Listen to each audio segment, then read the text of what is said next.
This is Racing Unleashed Beyond the Pinnacle. Green and go after being held at the line for a while. Who is going to be king of the late breakers? Speed up the Bremsen. Michael Spiegel is throwing absolutely everything at this, including the kitchen sink.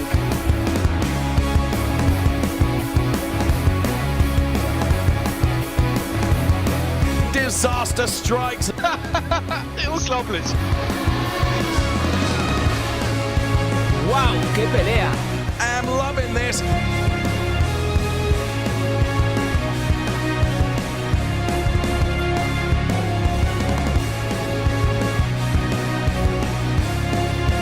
Look at this. Absolutely brilliant stuff. This is Racing Unleashed. Hello everyone, welcome once again to Racing Unleashed as we go beyond the pinnacle, and we are here with another fantastic Challenger League race to come today, of course all using these wonderful simulators which really are utterly state of the art. New for 2022, the Formula X Hybrid Evo 2022. What can we look forward to in our program? Well, lots, to be honest. We'll be bringing you all the highlights from the Rocket F4 Championship, which of course was contested using these very simulators. Not only that, we'll be meeting some VIPs in our simulators as well, from the worlds of Formula One and from cricket as well. Yannick Pletcher will be giving us a Latin lesson as we go back to school, or actually, rather, he won't. So where are we racing this weekend? Well, we're in my backyard, Brands Hatch in the UK, 3.9 kilometre circuit, which winds its way through the Kent countryside. In my opinion, it is the spiritual home of motorsport in the UK. A fantastic venue, a fantastic track, which will really challenge our drivers, forgive the pun, in the Challenger League. Let's find out a little bit more about this iconic circuit now with one of our ambassadors, of course, the influencer, Mr. JWW. All right, welcome back and welcome to Brands Hatch in the UK. Now, this is actually going to be a crazy race because this stretch of tarmac is arguably the least conducive for a high downforce aero car at the top of their game in F1 cars. It's quite an old circuit in the UK. It's really tight. It's quite a short circuit, but in terms of its technical aspects, this is often referred to in the UK as a mini Nürburgring. The reason being, it's incredibly undulating, it's tight, twisty, doesn't have the high speed runs like we do on the larger European circuits, but that's what's going to keep this particular race fresh. It's tight. It's going to be really interesting to see how these guys manage to overtake. Stay tuned. It's going to be a hell of a race. Indeed it is. We are so looking forward to it. The Challenger League here then today from Brands Hatch. Of course, first and foremost, we're going to have our free practice session, which is called Gear Up. Then we get into our qualifying and then, of course, the race to come as well. And as I mentioned just a few moments ago, an awful lot to come during the course of our program today for you to enjoy, and very much hope that you will. Welcome to Racing Unleashed as we continue our championship for this year. Big thanks to JWW then for giving us his insight and oversight, if you will, to the Brands Hatch circuit. And welcome to my studio setup here, which is really rather sauna-like today because we've got fantastic weather conditions here in the studio. It's nice weather conditions outside as well. Of course, during the course of the Battle for Glory, which is the one-off event right at the end of the season, I extol the virtues of the prize money that's available to our Challenger League drivers and our Racer League drivers. And in this one-off event right at the end of the season, there you can see the prize money for that Battle for Glory event. And overall, here you can see what the prize money is for all of our leagues and all of our competitions during the course of the season. Now, across the course of the season, it's a huge amount of money that's up for grabs, over 200,000 Swiss francs. So there's real impetus and real provocation, if you will, for every driver to do as well as they can. And of course, our lounges competing include here in Kemptal, but also in Zurich and Madrid and Munich and Caen. And this year, for the first year, we've introduced another league, which is the Fun League, which is a really good entry point, if you will, into the Racing Unleashed family before elevating to the Challenger League and then, of course, the Racer League, which we'll be seeing tomorrow. We're with the Challenger League today. Now, the free practice session, the Gear Up, is approximately 10 minutes. Our knockout session, which is qualifying, is around about 30 minutes, and then the race is also something like half an hour long. And what's great about 2022, and there is so much new in 2022, is the fact that after each full lap in the knockout qualifying, 2 cars on track are eliminated, just 2 are left to contest pole. There it is, explained for you in graphics, if you like. So line up with no overtaking. Laps 2 and 3 then are guarded laps where overtaking is allowed. And then from lap 4 on, during the knockout qualifying, you eliminate 2 drivers on every single lap. So it becomes, for us, fantastic, because it's like another race all over again. And every driver, of course, wanting to move further up the order to minimize their risk of elimination, if you will, during the knockout phase. So new for 2022 then, I mentioned in my introduction, the Formula Hybrid X Evo 2022 car made in Maranello. Fantastic simulators which the drivers absolutely love, and of course we love watching them as well because they provide some awesome race action for us. And it's at Brands Hatch today that we will be competing. 3.9 kilometers, 9 turns, 5 of them to the right and 4 of them to the left. And as I said in my introduction, it winds its way through the Kent countryside, and I've had the privilege of driving at Brands Hatch. And tell me, when you come off the start-finish straight and you take the first turn, which is a right-hander Paddock Hill bend, it is like dropping off a cliff. You run so downhill, and the natural gravity pull, if you like, tries to pull the car into the left-hand side where, because it's an old-school circuit, there is a gravel trap. There's not acres of tarmac runoff area at Brands Hatch. So, of course, virtually, it's very important for our drivers to get it right. The drivers in our simulators, and as I mentioned also, we have VIPs in our simulators as well, including VIPs from the worlds of cricket and also from Formula One. Take a look. So UV Singh then, the cricketer, humanitarian, entrepreneur, with a huge number of followers. One of those drivers that has been in our simulator, and you can see just how much he enjoyed just getting into the simulator before even driving it.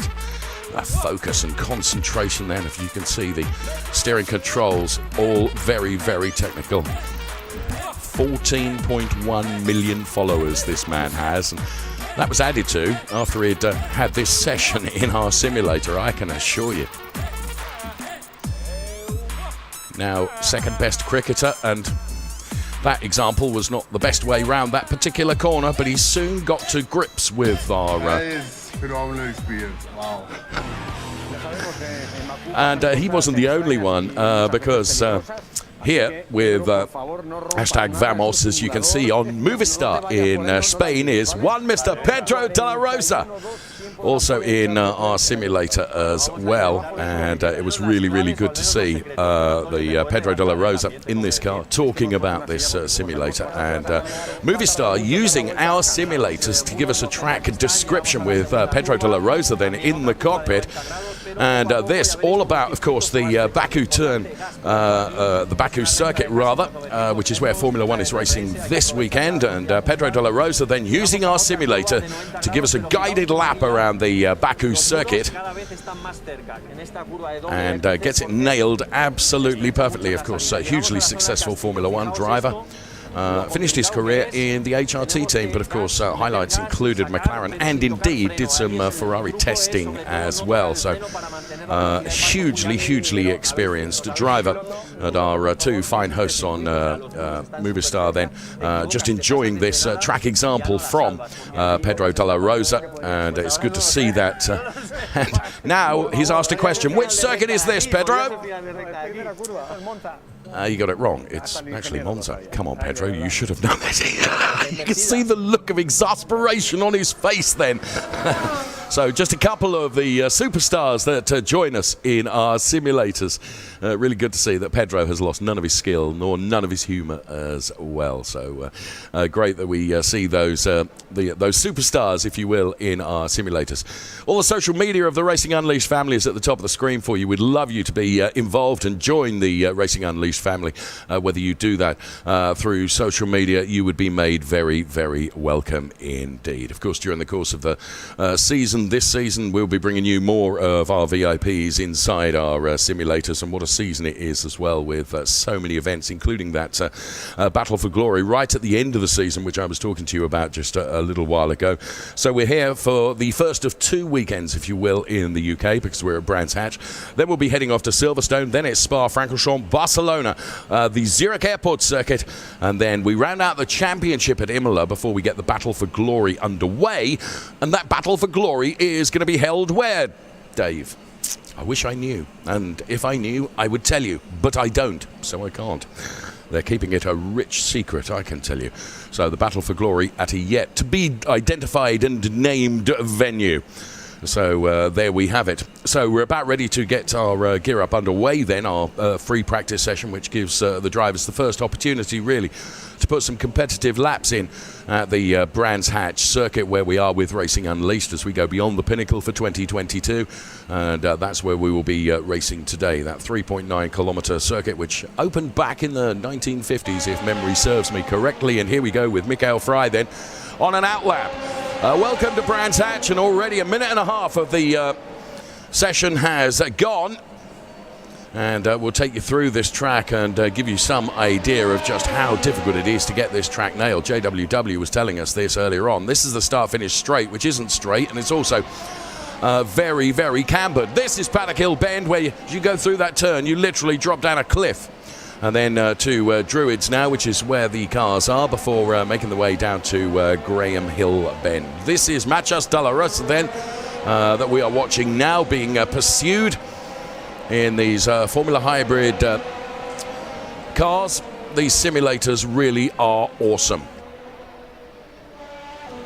And you can see the times there. 1:24.273 is the benchmark that has been set using the full GP configuration of the Brands Hatch circuit, which in real racing terms, as we watch Ciro Zambra, is not used that often because the proximity now to the back end of the circuit, and I'm talking about like the Derek Milner Straight and the Westfield Bend and the famous Dingle Dell, they're all very, very close to houses that have been developed, and therefore the amount of noisy days that can be used at Brands Hatch really, whoa, as we see some strife there for some of our drivers then, getting to grips with this Brands Hatch circuit already and continuing on their way.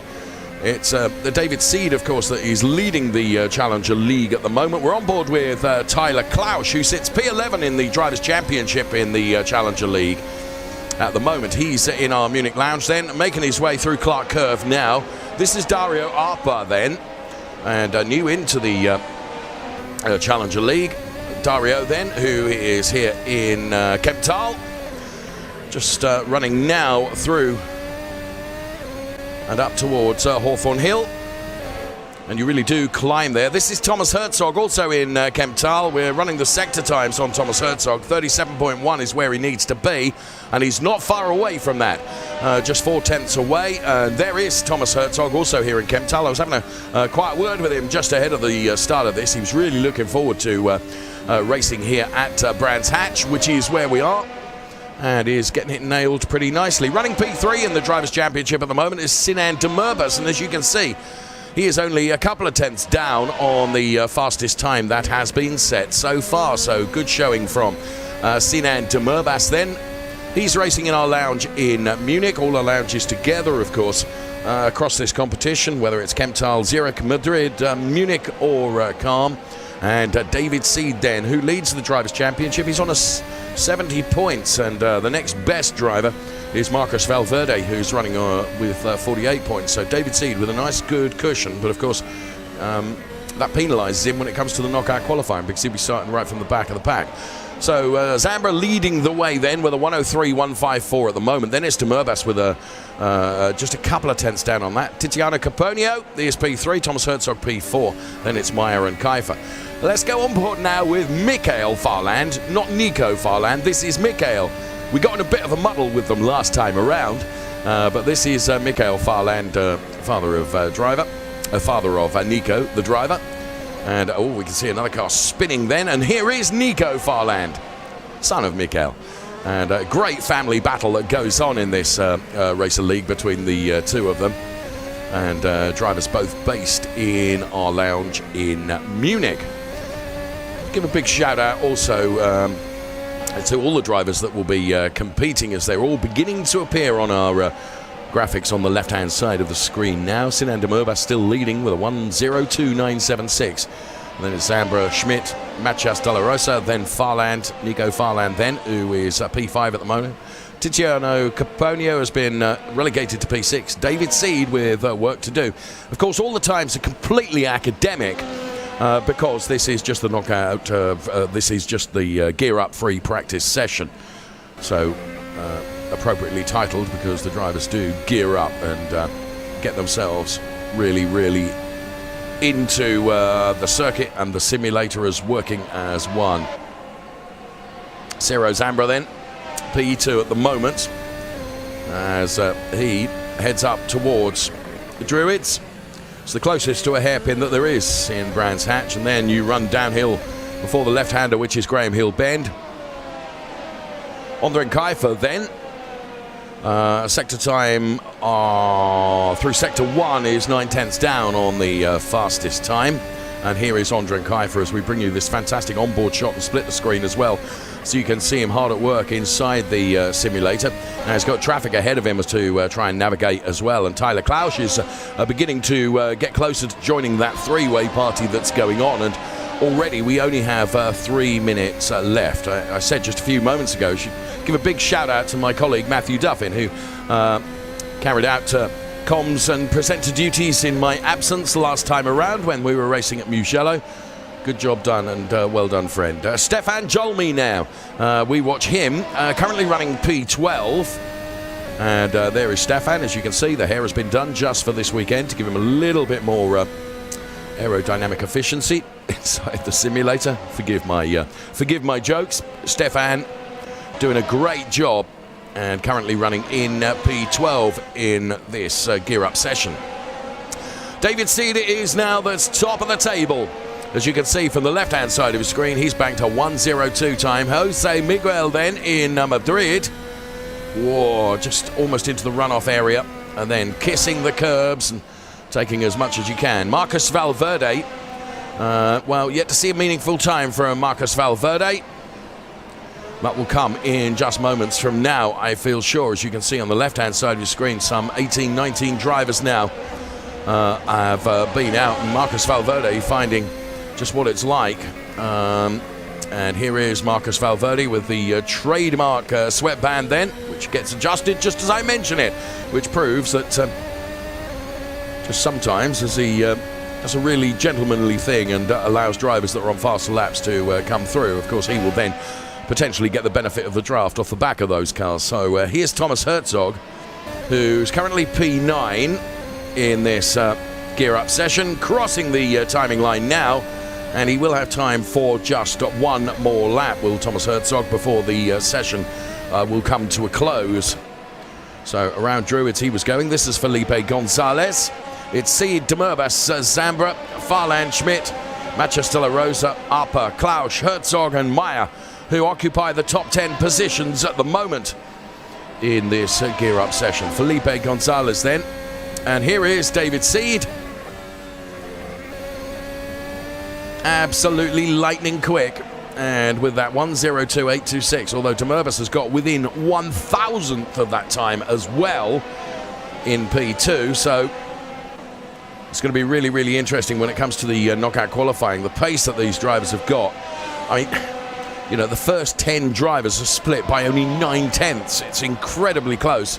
David Seed can go again because he's crossed the timing line with 30 seconds remaining in terms of duration, and therefore if you start a lap with time remaining on the clock, then you can continue that lap and complete it.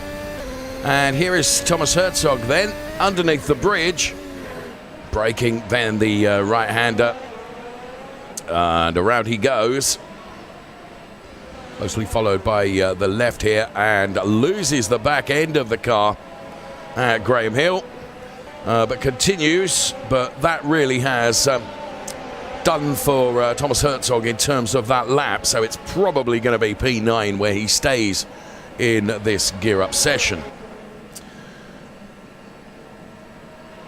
So we continue to watch Thomas Herzog. Andre Kiefer has just put it back into P4 in this gear-up session. Here is David Seed then through Clark Curve, heading towards the timing beam, which he breaks right now, and that's it. All of David's laps are done and dusted now. So very, very good gear-up session that we saw there from all of our drivers taking part here at Brands Hatch in the Challenger League. We'll bring you the full results of that gear-up session in due course, but of course all our attention is now towards what the drivers are going to do in the knockout. And we've already seen in both graphics and voice as well just how critical the knockout phase is, because 2 drivers get eliminated after 4 laps. After the session has run 4 laps, 2 drivers are going to be eliminated on every lap. And that will, of course, set the grid for the race to come a little bit later on today. It is Racing Unleashed. Hello to you. Welcome wherever you are. We're racing at Brands Hatch in the Challenger League today. The Racer League to come tomorrow, for all forming part of our fantastic season of racing with Racing Unleashed. And already, almost unbelievably, we are at race 5, having contested the Tuscan circuit of Mugello last time around. We find ourselves in the UK in the first of 2 visits to the UK, as we are doing Brands Hatch for this event, and then the next event will be at Silverstone. So all that to look forward to. Let's take a look then at the confirmed standings then. And here they are then. David Seed then, as I mentioned earlier on, sitting on 70 points ahead of Marcus Valverde in second place with 48. Then is Sinan de Murbas on 43. Ahead of Ciro Zambra, Nico Farland. Then we find Lorenzo Hayder. Lorenzo's on something of a purple patch at the moment, doing really rather well. And then the rest of the order, as you can see there, with Mikael Frey running in P17. Lorenzo going to be back on track tomorrow. Borja Zazo there in P20 at the moment, and then the rest of the order, as you can see, all the way down to 30. So many drivers contesting this fantastic Challenger League series from Racing Unleashed. It's all part of the pattern. So I promised you earlier on that we were going to go back to school and have something of a Latin lesson. Here it is. Winnie, Widdy, Witchy. Okay. Winnie, Widdy, Witchy. Latin at school doesn't seem to be his forte. But he came, he saw, and he conquered. At least on the podium, 3rd place. And immediately get a taste of it. Qualify straight away and drive the race of your life. After 2 days, I know I'm 3rd. I always ask my dad, did I drove 3rd? I don't realize it, that I drove on the 3rd place. It was so amazing. I didn't really expect that, and it's still amazing. Green and go here at Mugello, and it's a decent start from Yannick Pleister. A great start though from P4 on the grid, who looks like he's got away well just over the brow of the hill there. 4-3 abreast now, and Yannick Pleister has a car up the inside, and that may lose in the lead. He hangs on to it though through turn 1. He's realistic enough and knows it won't happen again anytime soon. The normal everyday life of Racing Unleashed means qualify first. That's my goal for the next week, that I'm qualifying for Brands Hatch. But when I qualify I don't really expect that much. In the points, it will be very great, but also that will be amazing. Yes. The first hurdle is vaulted. Qualification is done. Therefore, he starts the knockout from 11th place. So let's go racing and pedal to the metal, Yannick. Maybe with a surprise on the podium again.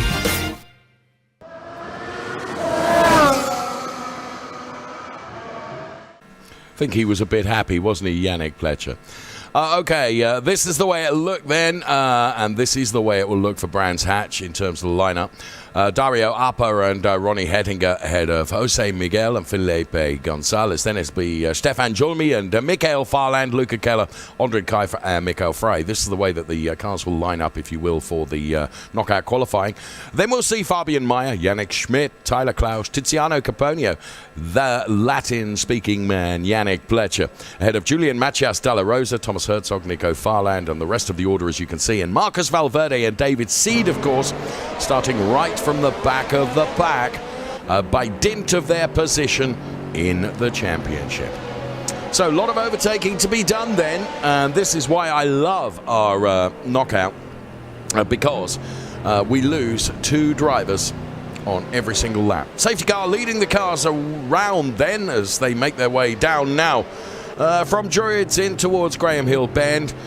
We look at Luca Keller then and Fabian Meyer as the cars, and there's a big amount of cars then who will contest this knockout qualifying, which means for the likes of Marcus Valverde and David Seed, a lot of overtaking to do, and also for Ciro Zambra, because they've all got to try and get past those cars ahead of them, and already one is off and into the runoff area, the grass. So it's Gonzalez who will now, Felipe will have to catch up with the back of the crocodile, and that's where he will sit now. So already it's advantage the likes of David Seed and Marcus Valverde. So Dario Appa then ahead of Hetting and Miguel and Julmi and Farland and Keller and Kiefer and Frey and Meyer and Schmidt and Klausch and Yannick Pletcher. How many cars can he overtake and have a very, very good qualifying performance today around this 3.9 kilometer circuit off Brands Hatch. Underneath the bridge. Now, because the Brands Hatch circuit is a relatively small circuit, we're going to have an additional guarded lap as well, which means as the safety car pulls in then, it's going to be a little while before the drivers will be eliminated, which plays into the hands of some of the drivers as we get our knockout qualifying underway then. Down the cliff that is Paddock Hill Bend up towards Druids. Here we go. Hold on to your hats and any other loose clothing that you may have about your person, because this is going to be very exciting. It's like an all-encompassing additional race. Love this knockout qualifying, and now with the drivers with the advantage of having an additional guarded lap before we start eliminating drivers, there is everything to play for. And David Seed and Marcus Valverde will be wanting to overtake as many of them as they possibly can, weaving from side to side. Let's go on board with Nico Farland then. There you can see the whole and huge train of cars ahead, and what Nico needs to do is get by as many of them as he possibly can. And that's no easy task here at Brands Hatch, because it is, well, there's one he's got past because it went spinning off into the barriers. So Upper from Miguel, who's moved up the order and relegated Heading to P3. Then it's Julmi, Farland, Keller, Kiefer, and a couple of cars coming together there as Dario Upper sets the fastest lap. And here is Yannick Pletcher then, and Thomas Herzog, and Yannick Pletcher up to P10. And Thomas Herzog P11. Whereas David Seed, he's moved up some 7 places. Because he's running P15 already. A great three-way fight going on here, and just taking a look at the inside as they take the left-hander to head up Hawthorne Hill. Let's go on board with Sinan de Murbas then, who's racing in our lounge in Munich, and this is Ondrin Kiefer. So Ondrin Kiefer currently running P7. Ahead of him is Keller and Farland, and Yannick Pletcher has moved up another place, up to P9 now, having got by Schmidt. So places are moving. It's Matias Dalla Rosa that David Seed is next targeting. Here is Yannick Pletcher then. To be fair, buoyed with the success of Mugello, he was really, really looking forward to this event here in Brands Hatch, as another one falls to the wayside. and that's Luca Keller, who's gone off just at the start of Paddock Hill. So that elevates David Seed to P14. Machas de la Rosa is the next car ahead, and Valverde doing a really good job here. He's running P12. Here's Jose Miguel then, and Andrin Kaifer, but Miguel going through on Andrin Kaifer. So lots of overtaking going on, as I promised would happen in this knockout session. Being led by Upper then, doing a good job, because what he's done, he's built a margin of 5.5 seconds ahead of Hetting and Julmi, so that puts him in a really commanding position. Felipe Gonzalez then with work to do. Keller is the car ahead. Gonzalez, of course, was spending some time off the track when really he needed to keep it on the tarmac, but that was not to be. And Valverde now nearly breaking into the top 10 as Dario Arpa then with a completely clear track ahead of him, absolutely unhindered tarmac, sets the fastest lap, a 1:034. So Dario Arpa then has really got the bit between his teeth. Ciro Zambra currently running P14. David Seed has gone by, and you can see how desperately David Seed is. Oh, I love this onboard shot. You can see the suspension working on the right-hand side of the car, and it wasn't the right line there through Druids for Luca Keller, who got caught out there and will get caught out again potentially. No, he didn't, but Tiziano Caponio did at the next turn, which of course was the Graham Hill bend. So Luca Keller continues. Yannick Pletcher, P7. Marcus Valverde up to P11. Hasn't quite broken into the top 10 yet. Yes, he has. He's just got by Thomas Herzog, who may have had an off because he's dropping down the order. So Marcus Valverde and David Sid then as whoa, whoa, whoa. That was an extraordinary mid-air pirouette that an acrobat would have been proud of for Felipe Gonzalez. My goodness me, and there's been some strife during this knockout session. Tiziano Caponio now P20. Mikael Frey is the last one of those, and it's Mikael Frey and Tiziano Caponio that are going to be eliminated for sure. While all this is going on and everything is breaking out behind, Dario Arpa has built a margin of some 6 seconds as Felipe Gonzalez, he's having a torrid time of it. This is Luca Keller, who is P18 at the moment. Whilst all this is going on, there is plenty of overtaking as Thomas Herzog with Klaus and Machas de la Rosa. Arpa then 6.3 seconds to the good. There is Machas de la Rosa, and there is yet another car into the barriers and does a great job of gardening the lawn and mows it on his way back to the tarmac. David Sid, P10. Valverde, P9. Here is Ciro Zambra, who has now set the fastest lap, a 1:03.115. And Ciro Zambra is P11 at the moment, being chased by Nico Farland and Klaus.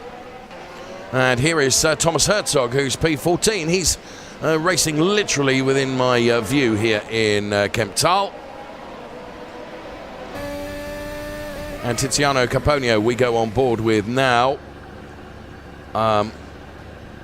Clearly, just a little bit disappointed with the qualifying session, which sees Tiziano Caponio now eliminated as we get down to 18 drivers, and the eliminations coming thick and fast, well, in every 3.9 kilometers, because once a lap has been completed, then another couple of drivers are going to be eliminated, down to 18 now. Here's Julian Machas de la Rosa in Munich. Oh, really taking the car over the curbs and rumble strip around the back end of the circuit. Of course, those famous names of Westfield and Dingle Den, and Sheen Curve, of course, which is turn number 7.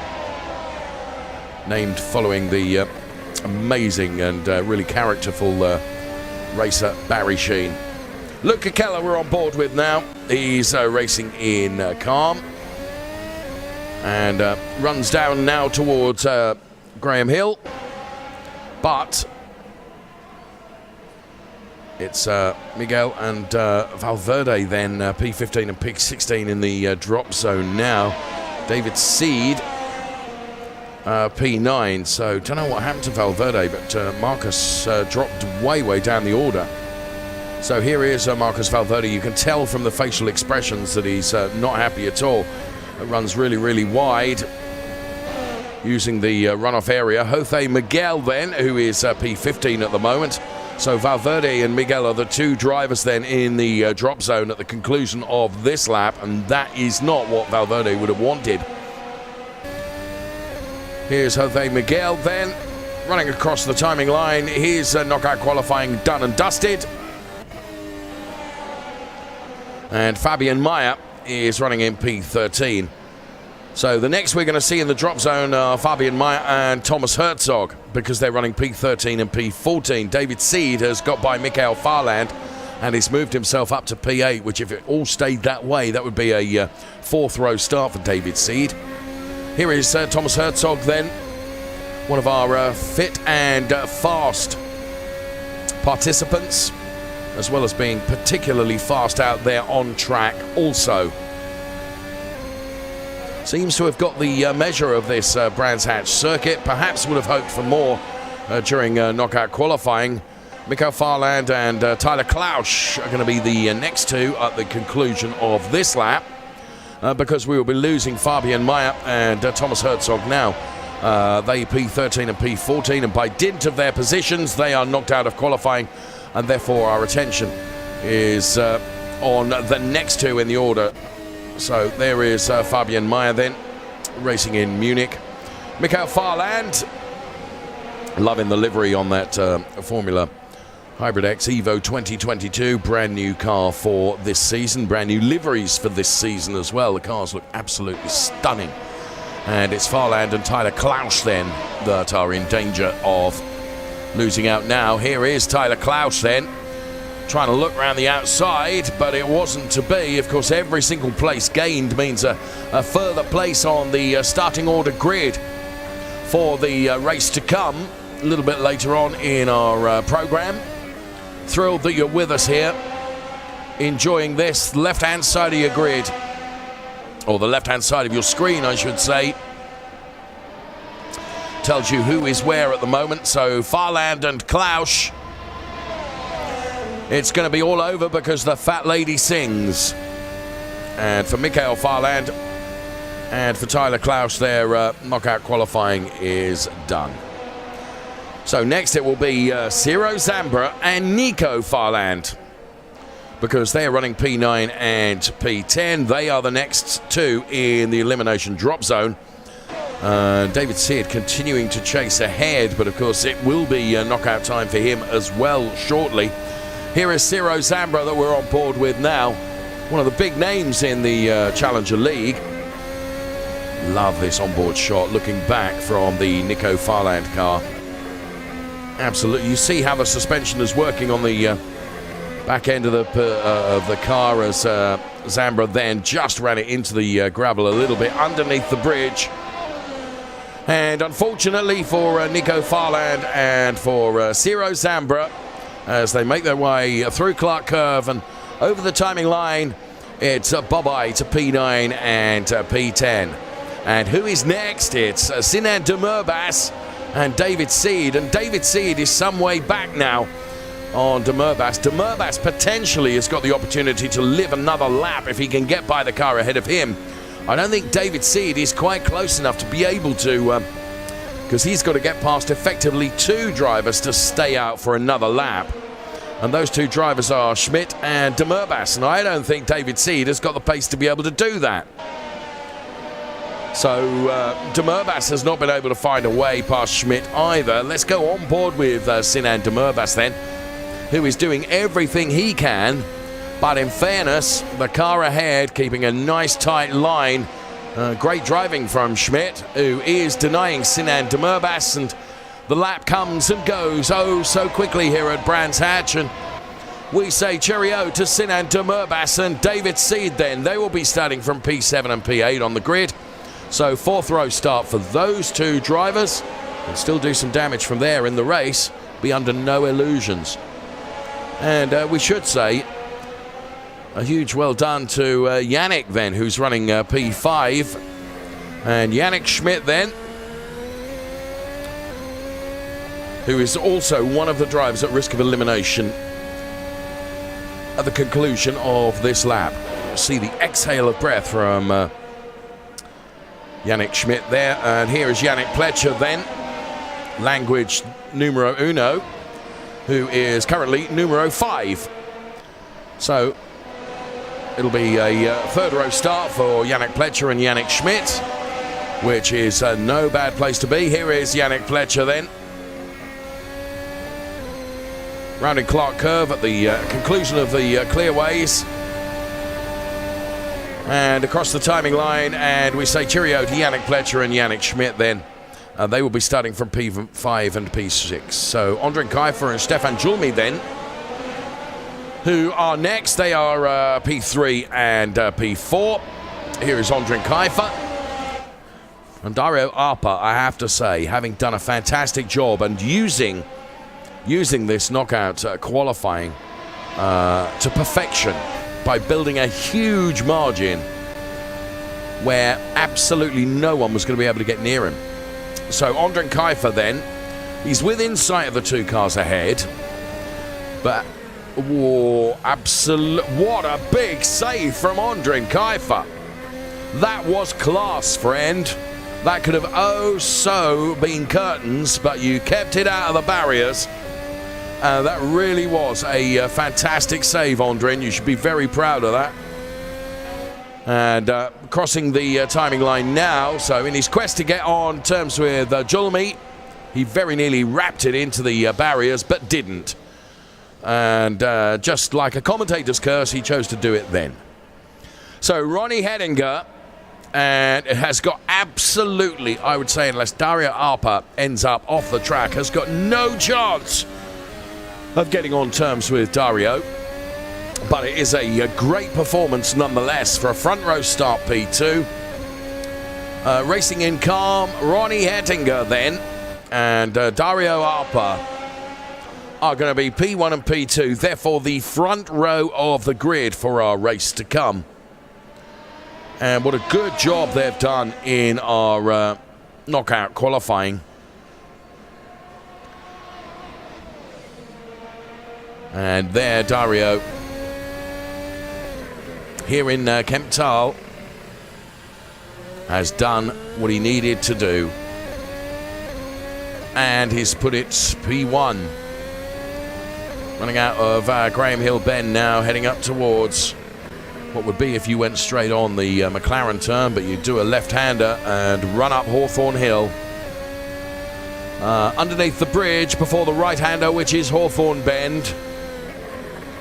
Then into the Derek Milner straight, quick blast of throttle before Westfield Bend, and then, of course, the famed Dingle Dell here at Brands Hatch. Well done, Dario. Excellent job. Excellent knockout qualifying. Absolutely nailed this Brands Hatch circuit and did what he needed to do, and that was give himself an extraordinary amount of tarmac between him and the next pursuer, and therefore for Dario, it's job done and P1. Loving this lap around the Brands Hatch circuit. Well done to all the drivers for the knockout qualifying, which as ever was as entertaining as we would want it to be, because it is like another race all in itself where you've got to do the overtaking. And thankfully, the grid order when it comes to the race is going to be nicely mixed up. So that's going to promote a really exciting race to come a little bit later on. This is Racing Unleashed, and we are with the Challenger League today, Saturday, Racer League to come tomorrow. But the racing from both leagues across the season has been exemplary, and we're expecting that to remain the case during the course of the race to come a little bit later on today. So Dario then, who has nailed it and put it on pole position, P1, a great job done around this Brands Hatch circuit. So fantastic stuff, and of course the grid we will bring you in full in due course so that you can see who's going where. However, race control take a look at everything that went on during that knockout qualifying session, so that if anyone should have fallen foul of the rules here, then they will be looked at, and there could be some penalties to come. I didn't see anything that I thought was particularly contentious, although we did see a number of drivers going off in the early stages of that knockout qualifying. So this is Dario Arpa then, and what a great job he's done. You can see him smiling. He is literally, I could throw my bottle of water at him from my studio here. He's in the simulator just below me. Dario Arpa, what a fantastic qualifying. Your strategy in qualifying must have been, I need to put as much time between me and my pursuers as possible. Absolutely, yes. That's a strategy. I tried to be as consistent as I could. Yeah, it worked out in the end. It worked out absolutely perfectly. Now, presumably, Dario, you can take a photocopy of your strategy from knockout qualifying, and if you apply that to the race this afternoon, it should be the same result, shouldn't it? I hope so. Yeah. If I do the same, hopefully I can win. Yes. That's the target of the day. Yeah. Now, of course, I'm particularly fond of Brands Hatch. It's the very first circuit that I ever raced at. No, race is the wrong word. It's the first circuit I ever drove around. Of course, it's in my home country. How did you feel during the FP session, the gear up, and also the qualifying? Is it a track that you really like, Dario? I like it a lot, actually. You know, it's so challenging because it's so narrow. It's also very old school. You know, there aren't much runoff areas like in other tracks of today. So yeah, I like it a lot, actually. It's one of those tracks where you have to have big round spherical things. I nearly got taken off the air. Dario, thank you for taking time to talk to us. Well done. We wish you the best of luck for the race to come. But for now, Dario, all I can say to you is well done. Pole position, friend. Thank you very much. So Dario Arpa then, thank you for joining us and thank you for talking to us. And it was almost as if I'd written a script for him, because he obviously clearly does love the Brands Hatch circuit and the old school nature of it. And one of the points that he mentioned was the fact that it doesn't have acres and acres and acres of tarmac runoff area. Therefore, you get bitten on the bottom if you put one reel wrong, because you're either on grass or on gravel. And of course, the undulating nature of the circuit makes it very, very challenging as well, forgive the pun. But it is awesome. It's awesome. And just take a look at this, because of course we're here with the Challenger League. Just look at the prize money that is up for grabs. The prize pot across the course of the season is over 200,000 Swiss francs. Challenger League racing today, Saturday, and there you can see what you get for banking P1 in the race. It's 500 Swiss francs, 250 for P2, all the way down. Even if you finish P10, you've still got some money to come to you. And then, of course, all of the drivers in the Challenger League hoping to elevate to the Racer League, where the prize fund is even bigger. So qualification for 2022 then. The next qualification phase starts on the 18th of July for Silverstone and ends 10 days later on the 28th of July. And there you can see the qualification window phase, if you will, across the remaining events as we reach halfway through our championship season, because we are here in Brands Hatch. So when you want to join us, come and join us in those windows of qualification. Because we would love you to do that, and you can use any of our lounges, which, incidentally, given that we are in Brands Hatch, listen up, investors. Isn't it time that we had a racing lounge in the UK? I think that would be really, really good. So whichever lounge you want to choose to qualify in, we'd love you to come and have a go if you think you're hard enough and think you're quick enough. And our drivers, all of them, are absolutely awesome and fantastic characters they are as well. So lots up for grabs in our season 2022, with lots of new things to experience and enjoy. And our drivers really are relishing the calendar. Now, we have two events in the UK. We're at Brands Hatch for this weekend, and then following that we head off to Silverstone, which is a completely different circuit to the one that we're racing at this weekend. So Silverstone and Brands Hatch are absolutely poles apart in terms of what the drivers will experience and what they need to get nailed, if you will, in terms of both strategy and setup for the cars. So our free practice session, our gear up is done and dusted. Our qualification session, knockout, is done and dusted.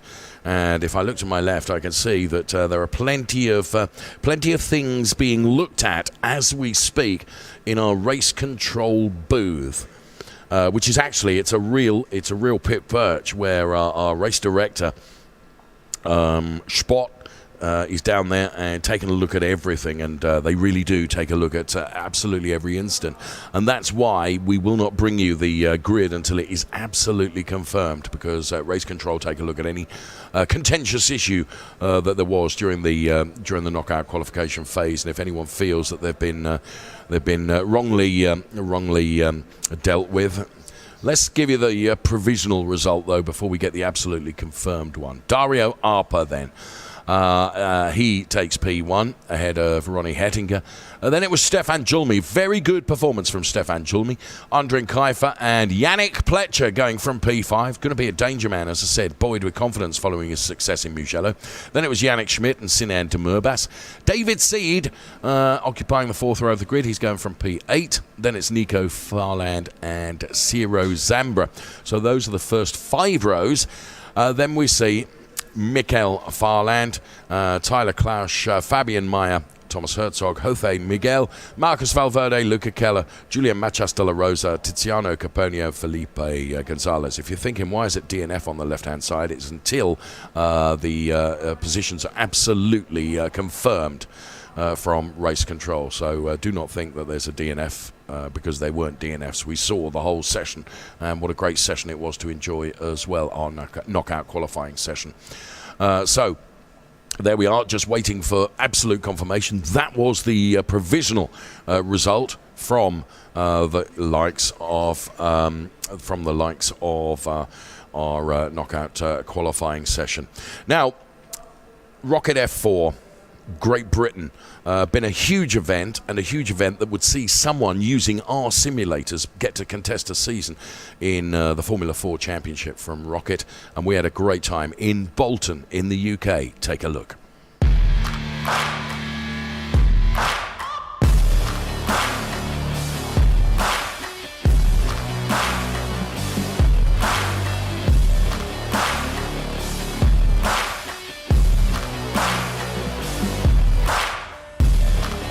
We've got 8 of these incredible simulators here. A quick recap on what's up for grabs today. 1 boy and 1 girl will win a chance to race in the Rocket Formula 4. I'm really keen to try to give something back to the sport, but I want to do it in a way that we can create equal opportunity. Brands Hatch GP then, 4 left-hand turns, 5 right, and all of them providing their own unique challenge. As they prepare themselves for the charge down to turn 1, Jess White and Monica Bolton-Ramis on the front row of the grid. The black car of Jess White is away well. Monica Bolton-Ramis does have a better start. So does Macy Hitter, who might well look to the inside coming into Paddock Hill. And Monica Bolton-Ramis doing exactly as she said. She takes the lead in the background, and there's the defensive move. Here comes Chloe Grant around the outside. She's on 19 points. She's gone all the way around the outside at Druids, though. That was a superb move. The slaps won't even matter. Yeah, she's got the slipstream now. She's looking for 2 victories. Oh, Chloe Grant's gone wide. Chloe Grant is she's in the barrier, and that's it. Monica Bolton-Ramis has taken the lead, and she is devastated. Rejoined us here in the MCME. 1 final corner to go then, and out of it, it is going to be 2 victories here at the Bolton final for Monica Bolton-Ramis, as she should be our racing star. It was incredible, because it basically changed my life. It's the only way I can get into motorsport and racing. Racing Star Formula 4 Esports Competition UK, Deegan Fairclough is off from pole position. Come to Westwood. I wonder if Fairclough has pushed too hard in these opening laps. I mean, he may well have done so. He's gone too wide there. Oh, Dylan Warren nearly thought about it. This is the ride through Dingledale up towards Sheen Cove. Massively wide there from Dylan Warren. Way too wide. And that is the massive mistake. Theo Mercurius comes through. Now it's defend down into the braking zone, which I think he's managed to do, but she's going back. And Warren as well, 3 wide almost coming into the braking zone. Final corner, Deegan Fairclough, and he's done it. It's 2 victories victories for Deegan Fairclough, and 26 points apiece as well. Fastest laps in both, and he cannot believe what has just happened. Rightfully so, Deegan Fairclough straight out of the car into the arms of mum and dad. There'll be tears in that camp, but thankfully it is tears of joy, and again, rightfully so. Fantastic. I literally was so over the moon. I'm so speechless. Like, Rocket have gave us such a fantastic opportunity. You've all been a part of history, dare I say, the very first Rocket Racing Star F4 Esports Competition UK. I'm sure it won't be the last. Hopefully we'll see you here next year.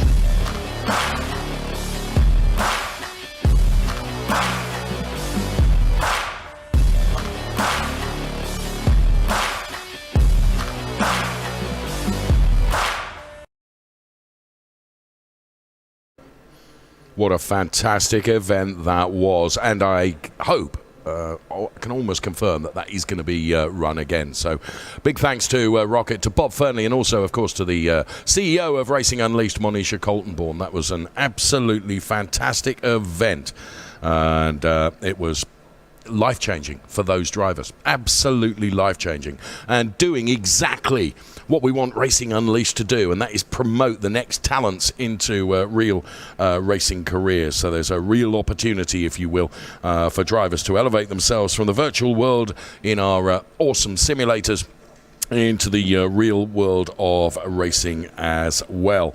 So absolutely awesome stuff. Now, one of the recipients of one of the prizes there was the young lady driver who, of course, is all for getting ladies onto the grid as well. And life-changing potentially for Monica Bolton Ramos.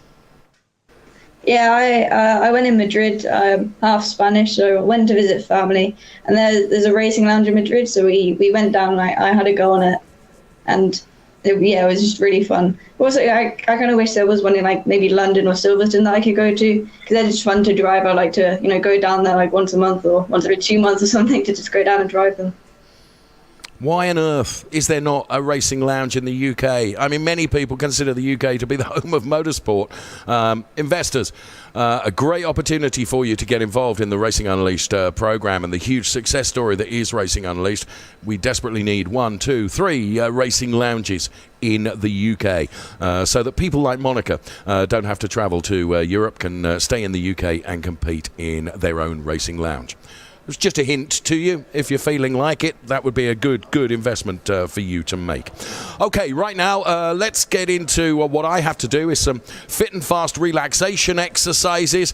What you have to do is enjoy some of the highlights from one of our previous rounds from Nürburgring. We'll see you back here for the race in but a while.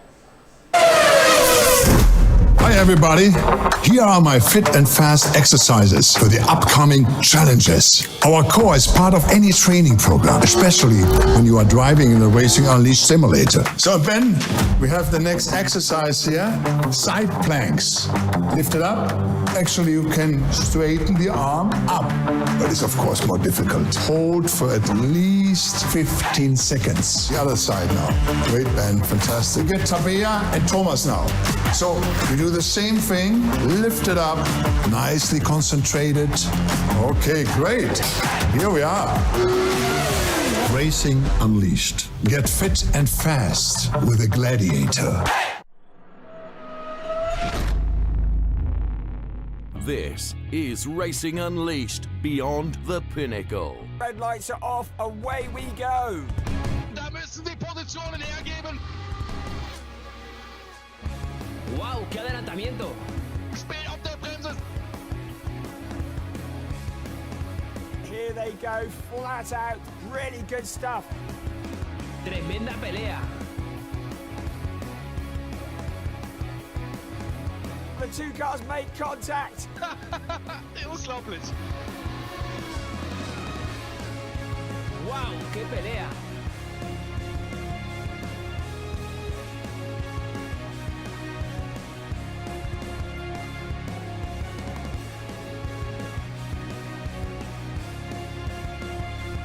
Was war das für ein Rennen? This is Racing Unleashed. And this is the starting grid for our Challenger League race to come. Joshua Hader then, who is here in Kemptal getting himself prepared. He will be going from P22 on the grid for our race to come at the Nürburgring. Alongside him on the grid, Andrin Kaifer then. He will be going from P21 and he will be based in the Zurich lounge that we were talking about just a moment ago in the circle at the airport. Stephen McMahon, he's ready to rock and roll and soul, as you can see, from P20. He's in Zurich, and Martin Oberholzer is quietly contemplating the race ahead, as you can see on the left-hand side of the screen, because he will be going from P19 on the grid. As we continue our quest through the grid, then all the drivers then in quiet contemplation ahead of the start of the race to come. Nürburgring then really challenging these drivers. 5.148 kilometers, 3.2 miles in old money. Big thumbs up there from Martin Oberholzer. Once again, he will be going from P19. So we scroll through our grid. We will be bringing them all to you during the course of this grid walkthrough. Antonio Rivoli then is going from P18. We have two Munich drivers side by side on our virtual grid then, because Antonio Rivoli goes from P18 and Fabian Meyer goes from P17 on the grid. Let's speak to Antonio Rivoli first of all, and it was a nice wave to camera there for you, but we're going to speak instead to Fabian Meyer. And Fabian, quiet contemplation ahead of the race, P17. If I may be so bold, you've got work to do from there, Fabian. Definitely. Hope top 10 is possible, but let's see. I would go further than that. I think top 10 is a definite. I just have the feeling that the pace that you showed in qualifying and your liking for the Nürburgring circuit means you're definitely going to be in the points, Fabian. Well, he hopes so. And Fabian Meyer then going from P17. Antonio Rivoli alongside. Both those drivers based in Munich then, P18 and P17. Andre Wagner is in Zurich, and Thomas Herzog is in Kemptal. Literally, I can see him from our studio now. Thomas, of course, you had hard work to do because of your success in the first round. That meant in the knockout qualifying, you were starting towards the back of the pack. You had to do overtaking in the knockout qualifying, didn't you? Yes, for sure. I hope I can make some safe overtaking. So I will hope the race it's going to be in my direction. Thomas, having been on the podium and tasted the podium at the Red Bull Ring, is that the ambition today? A big ask, perhaps? Yes, for my maximum target is to go back to the third or second or the first step. So this is my big ambition today. Thomas, from all of us here, of course, you are just across the road from us. Best of luck. Just before you go, Thomas, what does it feel like as a racing driver now, just before the start of the race? Nervous, anticipation, or are you confident? So I'm really confident. So I know I have the consistency, and of course I'm a bit nervous, but I know the race is going to be in every direction. So I will have a look. So. Best of luck to you, Thomas Herzog, a member of our Fit and Fast program. He is going from P15, and he has Andre Wagner alongside him then. So drivers from Zurich and drivers from Kemptal are on the 8th row of the grid.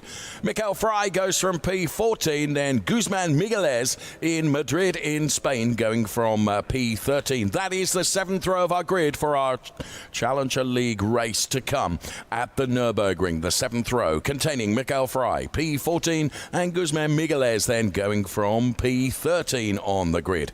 Let's see what they can do then from Kemptal and Madrid from that row. We continue our quest through the grid then as we prepare ourselves for the race to come, and you can see each driver has slightly different things that they do just ahead of the race. Astrid Vollenweider in Calm going from P12, and then Sinan Demirbas going from P11. He's in Munich. Sinan, best of luck for the race. Did you extract the maximum amount of qualifying that you think you could, that knockout phase? Thank you. I think I did. I had to avoid some accidents, but all in all, better than P19. Being right in the middle of the pack as you are, Sinan, and Nürburgring, yes. That funnel as you go into turn number 1, you probably are going to have to do some more avoidance, aren't you, as the race gets underway? Yes, I did think about some scenarios, but we see what happens, and then I just react to whatever comes, and then eyes forward. Eyes forward. Best of luck to you, Sinan Demirmas. Lovely to talk to you. He goes from P11. Astrid Vollenweider then, as I mentioned, going from P12. Julian Matias Dalla Rosa goes from P10. He's in Munich. And then something of a star of our race at the Red Bull Ring was Ciro Zambra. As you can see, he's in Zurich at the moment, standing by from that P9 position. David Sid, of course, he goes from Madrid, going from P8. Tiziano Caponio going from P7. Good luck to you both. So that's the fourth row of the grid. Jason Blasig then goes from P6, and Lorenzo Hayder is going from P5. It was a good knockout quali for Lorenzo Hayder. He goes from P5 on the grid. So that's the third row. Let's get to the second row now. The sharp end, Valentin Georgiev then going from P4 in Carmen. Marcus Valverde goes from P3 on the grid. He is in Madrid. That is the second row. To the first row then, that's where we go next, and the drivers that will be going from P1 and P2 will be revealed on our grid in just a moment, but you can see both Valentin and Marcos then preparing themselves ahead of this race. They are P3 and P4 respectively. And here is the front row then. Tyler Klausch in Munich goes from P2. And Borja Zazo, who did a brilliant job in that knockout qualifying, he is going from P1. Let's take a look at some track facts now at the Nürburgring.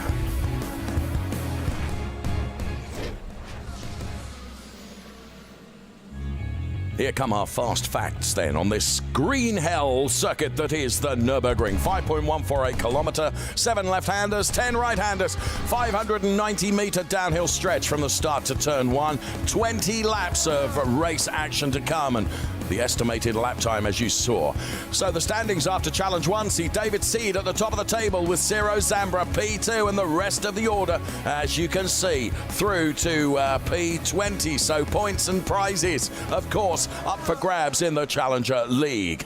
Now, we're going into turn number 1 here, where it's often, as I said earlier, a funnel, and therefore there's always the opportunity of a crash, and therefore to have your wits about you and to be able to navigate your way through a seemingly huge mix of cars can be really, really beneficial. Now we join the cars then as they make their way climbing uphill. And as you can see, this is the start of the Schumacher S's, the very famous Schumacher S's. Keep fighting Michael Schumacher. Fast facts continue here at the Nürburgring and into the chicane. A setup here can set you up for a move going into turn 1, or you can even overtake here yourself. Yeah, that was a really nice race, qualifying race, and I just tried to push to my limit. I got a really good pace to win this quali knockout. I'm so comfortable, but I know there are a lot of guys really quick on this race, so it's going to be so difficult to maintain this position for the race. So I just try to do my best on the race, and just try to get a podium, maybe. Borja Zazo then did it at the Nürburgring in the knockout. Third time in the Racing Unleashed calendar, but the first time to take place, named after the famous Nürburg Castle, part of the 26-kilometre Nordschleife, and you can drive a sim, a Formula One sim at the Nürburgring, courtesy of Racing Unleashed. We are on the grid now. I'm tempted to say, hold on to your hats and maybe hold on to your underwear as well. This is going to be a brilliant race. 5 red lights, 6 red lights.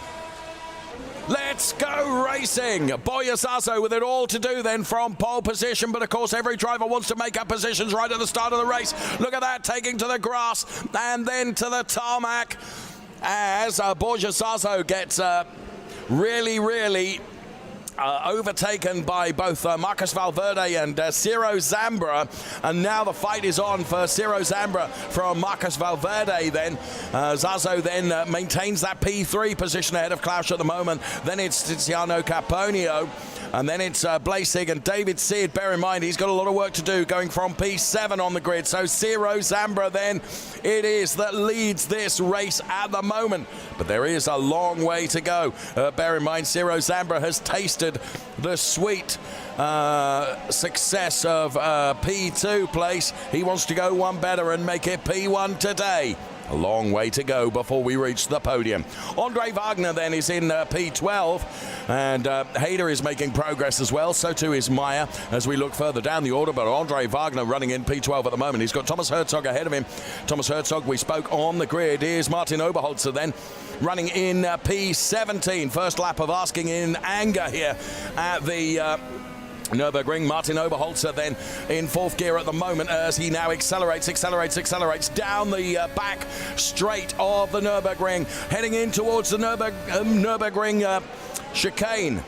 Used to be known as the NGK chicane, where you've really got to be on it in terms of braking. Jason Blasig then in P6. David Seed ahead in P5. So David Seed sometime down on Klaus though at the moment. So they're all making good progress here, and David Seed is certainly going to be one to watch, going from P4 now, and our pole sitter has dropped all the way back to P22, as you can see from the graphics on the left-hand side of your screen. So his success in knockout qualifying was somewhat short-lived. Thomas Herzog knew that he'd got to do battling during the course of this race. He finds himself in P9 at the moment. Thomas Herzog then, as we've mentioned more than once, a very good driver. Was on the podium, of course, last time out at the Red Bull Ring. And this is Joshua Hayder, 50% of the Hayder brothers that are racing in the Challenger League today. And Joshua Hayder there pursuing other cars, taking a really rather wide line there. Sometimes it works, sometimes it doesn't. There's a little love tap between the two of them. But on this occasion, Joshua Hayder, it did work for him. So getting past Wagner. So Rivoli is the next within his target sights. Thomas Herzog, may I just tell you, has moved up to P8 as Matthias Dalla Rosa is in all sorts of strife and has got the car pointing in the right direction once again now. But this is Ciro Zambra. And he, of course, what's he doing? Into the pit lane, Ciro Zambra. So Ciro Zambra, now whether something has happened that we're not aware of, he's come into the pit lane. He was leading, so now it's Marcus Valverde that is leading the race. So Ciro Zambra then, whether he got a drive-through penalty that I wasn't aware of, because we're now being told he got penalised for jumping the start. He did, you will remember, he was on the grass coming down in this very position now where we see Antonio Rivoli, and sure enough the race director was on that like a rod of iron and has penalised Ciro Zambra, so he's going to have a lot of work to do now. He's returned onto the track, but he's out of the points. He's in P11, so he's going to have to do some overtaking. We're on lap 3 of 20 here at the Nürburgring. So it's Valverde that is leading the race. Now, Valverde, when it came to the first race out, finished out of the points down there in P17. So Marcus Valverde then, who has opened up something of a margin over Klaus of 2 seconds, is in that P1 position, advantaged by virtue of the fact, of course, that Ciro Zambra had to take that drive-through penalty for jumping the start. So Marcus Valverde now leads, and here he is then. He's based in Spain, in Madrid. He's in our racing lounge there, and is taking to this Nürburgring track really well. Up towards the chicane now, heavy braking. Always amazes me just how much of the curbs the drivers take through the chicane. Astrid Vollenweider then is P14 with the Cure cars behind, including Hayder and Mikkel Frey, and they're both having a go at Astrid Vollenweider now as they head into the chicane as well. It's always somewhere where overtakes can happen, and also somewhere where mistakes and accidents can happen as well. Sinan Demirbaş sets the fastest lap, and may I just mention, as Astrid Vollenweider then under incredible pressure from all the other drivers goes around, David Seed has made it up to P3. That's what I wanted to mention. Lorenzo Hayder then, the other 50% of the Hayder partnership in the Challenger League, as Georgiev here in P16. So Valverde leading from Klaus, and then David Seed, and then Demirbaş is P4. Here is David Seed then, and you can see pursuing Klaus now for all he's worth. And this is David Seed on board now. Real opportunity to try and overtake that P2 car ahead of him, and he needs to do that because our race leader is escaping up the road in the early stages of this race. So Ciro Zambra in all sorts of strife as runs wide, loses out to Wagner and Meyer. So a mistake then from Ciro Zambra sees him out of the points now, P11 once again. So Ciro Zambra, despite being hugely ambitious right at the start of the race, finds it all going really rather south at the moment. Andre Wagner is P9. And Andre Wagner then with Hayder and Herzog ahead. Thomas Herzog doing a really good job, just quietly going about his business, you know. He's up to P6 as Marcos Valverde, with a completely clear track ahead of him, sets the fastest lap, a 1:32.149. Here at the Nürburgring. So Marcos Valverde then increasing the margin between himself and Klausch to 3 seconds. Now, De Merba is right on David Sid. So all of a sudden, David Sid, who of course is trying to attack Thomas Klausch ahead, is hunting but being hunted at the same time. Here's Michael Frey then, who's P14. With Hayder and Kiefer ahead of him. Kiefer is the next one in his target sights as we split the screen to bring you 2 times the action here from the Nürburgring in this Racing Unleashed race 2 of our season in the Challenger League. So David Sid then getting the hurry up on Klausch, and Sian De Merba trying to be in there all the while as well. And Jason Blasig is not far off being able to be part of that little three-way fight for P3 and P2 as well. But Jason does need to get something of a hurry up, because you can see that the cars have got something of just on 7/10 of a gap. Joshua Hayder then is running in P7 and finds opposite lock is necessary to control the spinning car. So he's lost 1 place, he's lost 2 places. Here's Tyler Klausch then. Tyler Klausch then under pressure from both David Seed and Sinan De Merba. So Tyler Klausch doing a good job at holding on to this P2 place at the moment, and he's trying to keep Marcos Valverde within sight, but of course he's having to defend from these 2 hard chargers that are taking a look. Are they? Is David Sid going to have a go going into turn number 1? Don't think he was close enough, but Sinan De Merba got closer to Sid there. So this is going to develop as the laps. What have we got? 14 laps of this race remaining. Still plenty of race action to come. Fabian Meyer here. He's P10 at the moment, but fancies P9. What's preventing him taking that? It's Rivoli, who is running in P9 at the moment. So the order, top 10. Valverde from Klausch, from Sid, from De Merba. Then it's Blasig, Herzog, Wagner, Zambra, Rivoli, and Fabian Meyer, then the car that we are watching. And here is David Sid, getting ever so lively on Klausch. A move to the inside now. That was a perfectly executed move. And David Sid does go through to pick up P2. Now the fight is on, and he's got some 4.6 seconds to make up to try and get on terms with Marcos Valverde. Here is Ciro Zambra, who truthfully is having something of a torrid time of it now, but he is in P8, so at least well within the points scoring. Joshua Hayder is 4 places from being able to bank a point at the moment, because he's running in P14.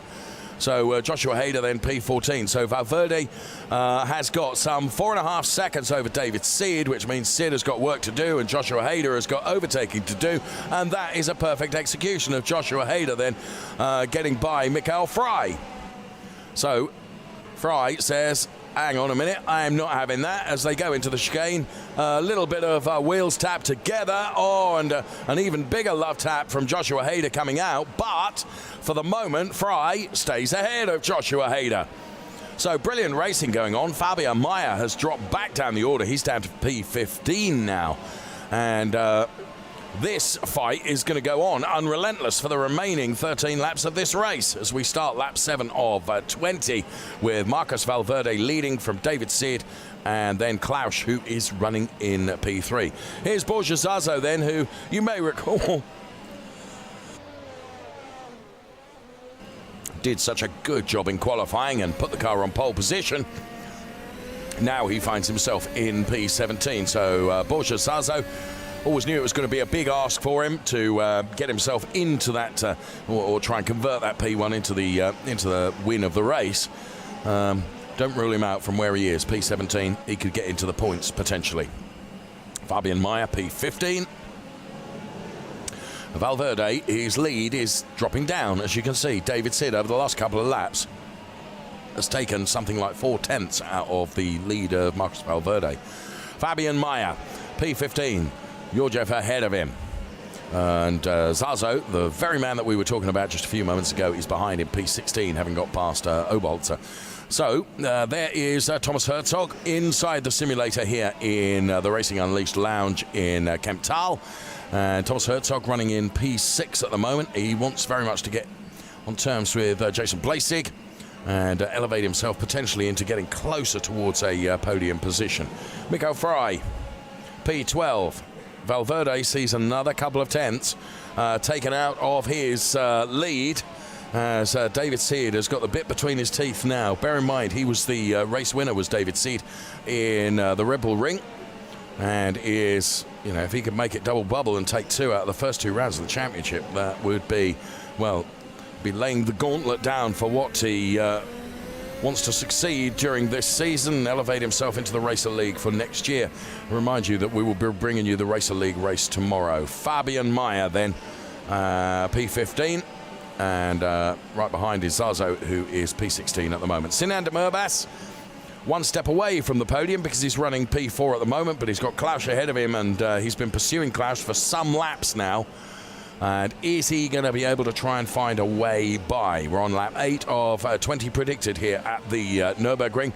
We run on the GP circuit, 5.1 kilometers of undulating tarmac. Sinan de Murbas then making the best of this track that he can through the Eifel region of Germany. Around the final turn, and then full chat down the start-finish straight, where you, just as you cross the start-finish line, you really start to head downhill into this, something of a funnel into turn number 1. Here's Thomas Herzog then, and he's got quite some time to make up to try and get on terms with Jason Blasig, who is about 3 seconds ahead of him, which is a good comfort margin to have, to be honest. So that's why Thomas Herzog, as you can see there from our view, has got a pretty clear track ahead of him. It's an even better view now as we go on board his simulator. And we split the screen so that you can see him hard at work inside the cockpit as well. Lorenzo Hayder is in P10 with Rivoli ahead. Trying to find a way by Rivoli is thus far been denied. Rivoli himself trying to get on terms with Wagner, who is running in P8. And of course, behind Hayder is Kiefer and Fry and his brother as well. But this is Lorenzo that we're on board with now. 6th gear, we'll get to 7th as well. There it is, and very nearly 300 kilometers per hour before he has to brake. So Mikko Fry in P12.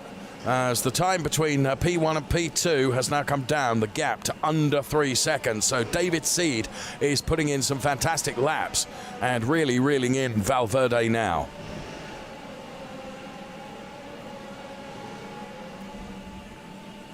What have we got left? About 11 laps. So there is time for David Seed, who is lapping consistently 4 tenths quicker than Valverde.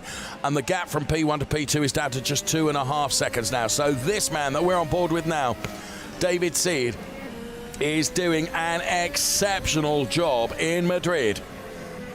There he is as we onboard his simulator and split the screen so that we can show you him hard at work in the sim as well. Is nailing every apex and just doing it so well as Mikko Fry then tries once again to have a go at the Andre Kiefer car ahead. And here's Sinan de Murbas. That little run over the curb has sort of unsettled the car a little bit, really. And despite him trying to pressure Klaus ahead, the gap remains about 6 or 7 tenths between the two of them. So whatever Sinan de Murbas has been able to throw at this has not been enough yet.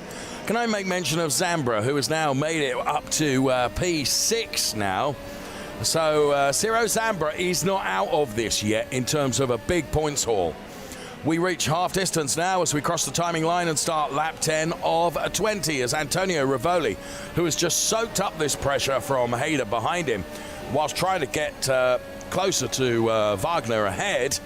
He's doing a good job. Now, this is a great onboard shot. You see the rear as the car's through that turn, and Antonio Rivoli, it's a really good shot of this fantastic simulator, of course, made in Maranello for Racing Unleashed.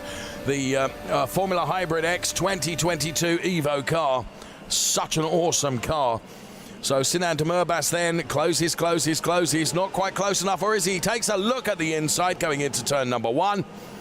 but that unsettles you for turn number 2. You've got to be so committed and just make the move there and then, and Sinan Demirbaş was not quite close enough to be able to do that. We can see at the back end there a car into the gravel, and here is Sinan Demirbaş as we go back on board with him now in his quest to move up the order if he possibly can. In our racing lounge in Munich, you can see there are elements where Sinan is quicker. Lorenzo Hayder just out of the points at the moment in P11, and Zazo has just lost out to Meyer, incidentally. Zazo, who was P14, has just dropped back to P15. The gap now between P1 and P2 is only 2 seconds, and Fabian Meyer in all sorts of strife. That's the reason he's dropped down the order, and Tatiana Caponio has got by. And Georgiev is in strife as well as he runs out onto the grass. So here's Lorenzo Hayder. Lorenzo Hayder being chased by Rivoli. Hayder after lap of trying to get past Rivoli has done it now. And Sinan Demirbaş is closer now to Klaus than he has been for some time. So P4 at the moment for Sinan Demirbaş. As he rounds turn 14 now, he's really close. It's the exit of the chicane and how you use this turn that sets you up for a move going into turn number 1. Is Sinan Demirbaş going to be able to do that? Well, we look at Mikael Frey whilst he was lining him up, and Mikael Frey then running in P10 with Hayder running in P9. And here's Ciro Zambra, the fastest driver out there on the track at the moment, P6, and up with Thomas Herzog and past Thomas Herzog. So Ciro Zambra, having got by Thomas Herzog, confirms that P6 place. Here is Ciro Zambra.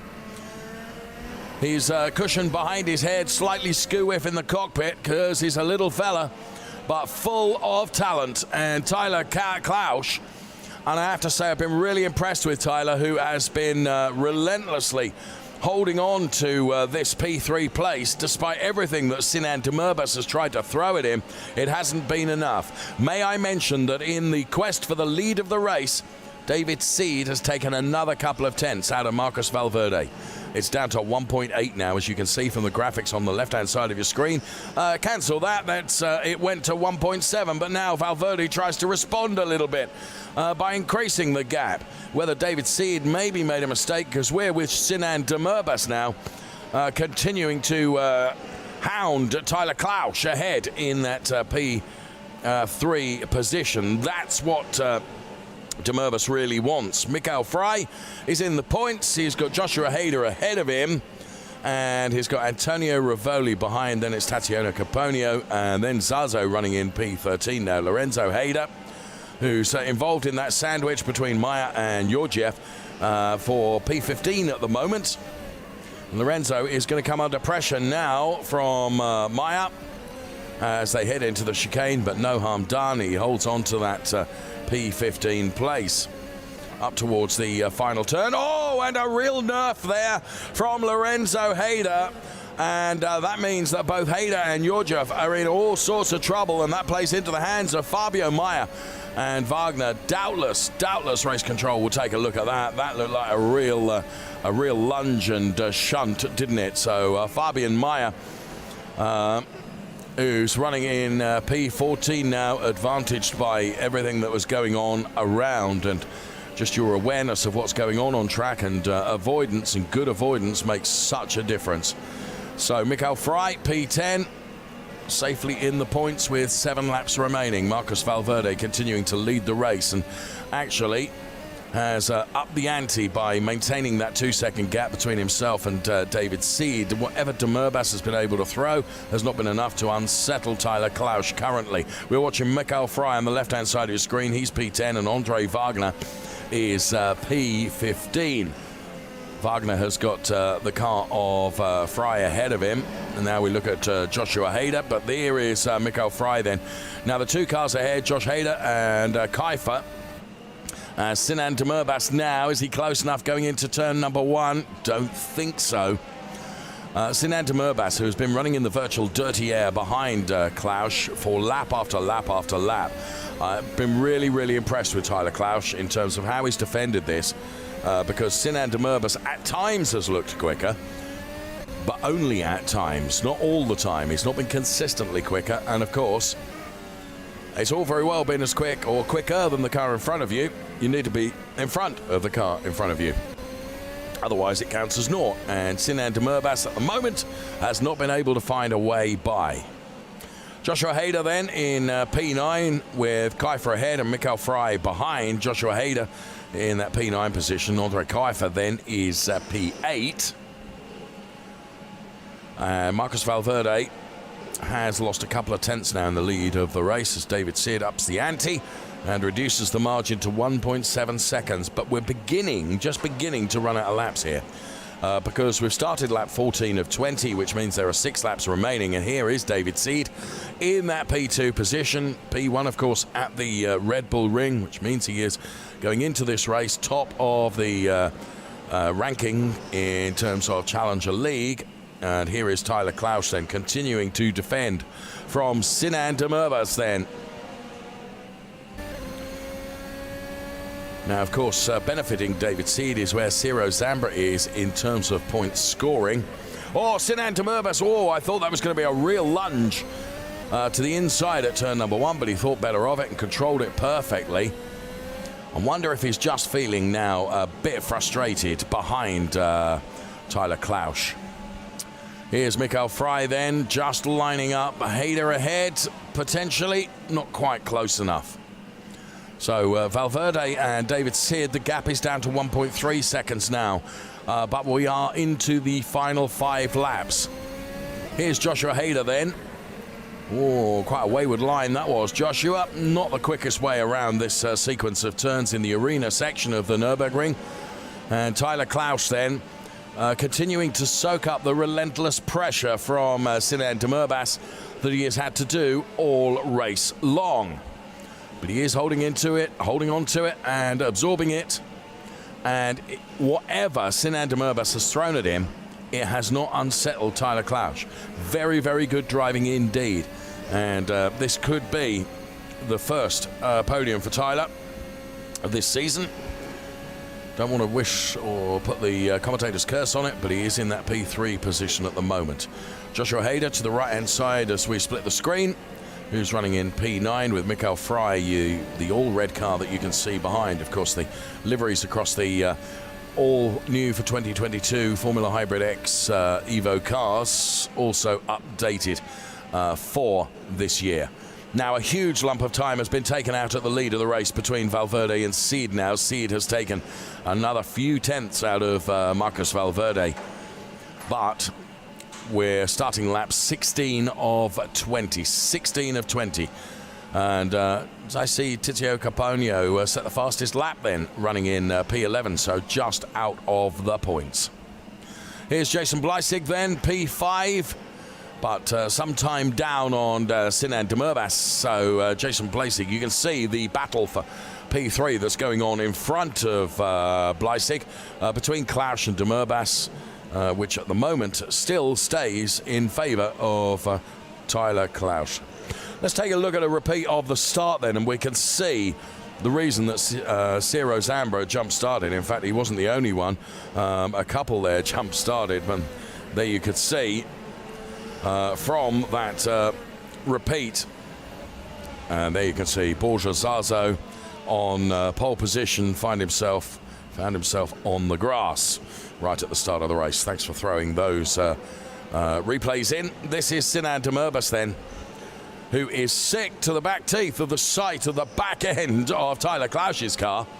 He has been able to do nothing about this. I just wonder whether he's going to get desperate and try a lunge which really isn't on. I don't think he's quite close enough to be able to do it now going into the turn at turn number 1. He does take a look at the inside, and he does, almost exactly as I predicted. Sinan de Murbas then, presumably feeling frustrated at having been behind Tyler Klaus for so long, did put it up the inside. Klaus went to turn in. The gap that he wanted to turn into was full of this car that you can see from Sinan de Murbas. So that's put Klaus down a place. However, I'm pretty sure that race control will take a look at that. Joshua Hader gets somewhat wayward in P9, and the gap between Valverde and Sid is down to 6 tenths for the lead of the race with 3 laps remaining, or 2 plus the remainder of this lap. So it's getting very exciting whichever way you look now in this Challenger League race. Joshua Hader in the points, P9. It's Kiefer who's ahead of him, but Kiefer is probably far enough ahead to not be threatened by Joshua Hader at the moment. And here is David Sid. Now, a real fillip for David Sid is that he can see the car of Marcus Valverde ahead of him. Over the last few laps, David Sid has just really wrestled with his car and brought the gap down between himself and Valverde. Here is Mikael Fry then in Kemptel, who's running in the points in P10, wants to protect that position. And Mikael Fry to earn his first points of the season so far.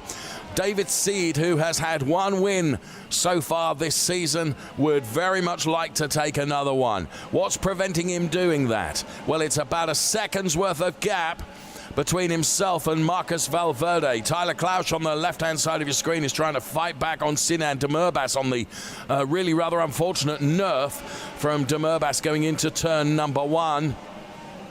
So Tyler Klausch trying to fight that and wrestle that place back. As I say, I suspect the race control will take a look at that anyway.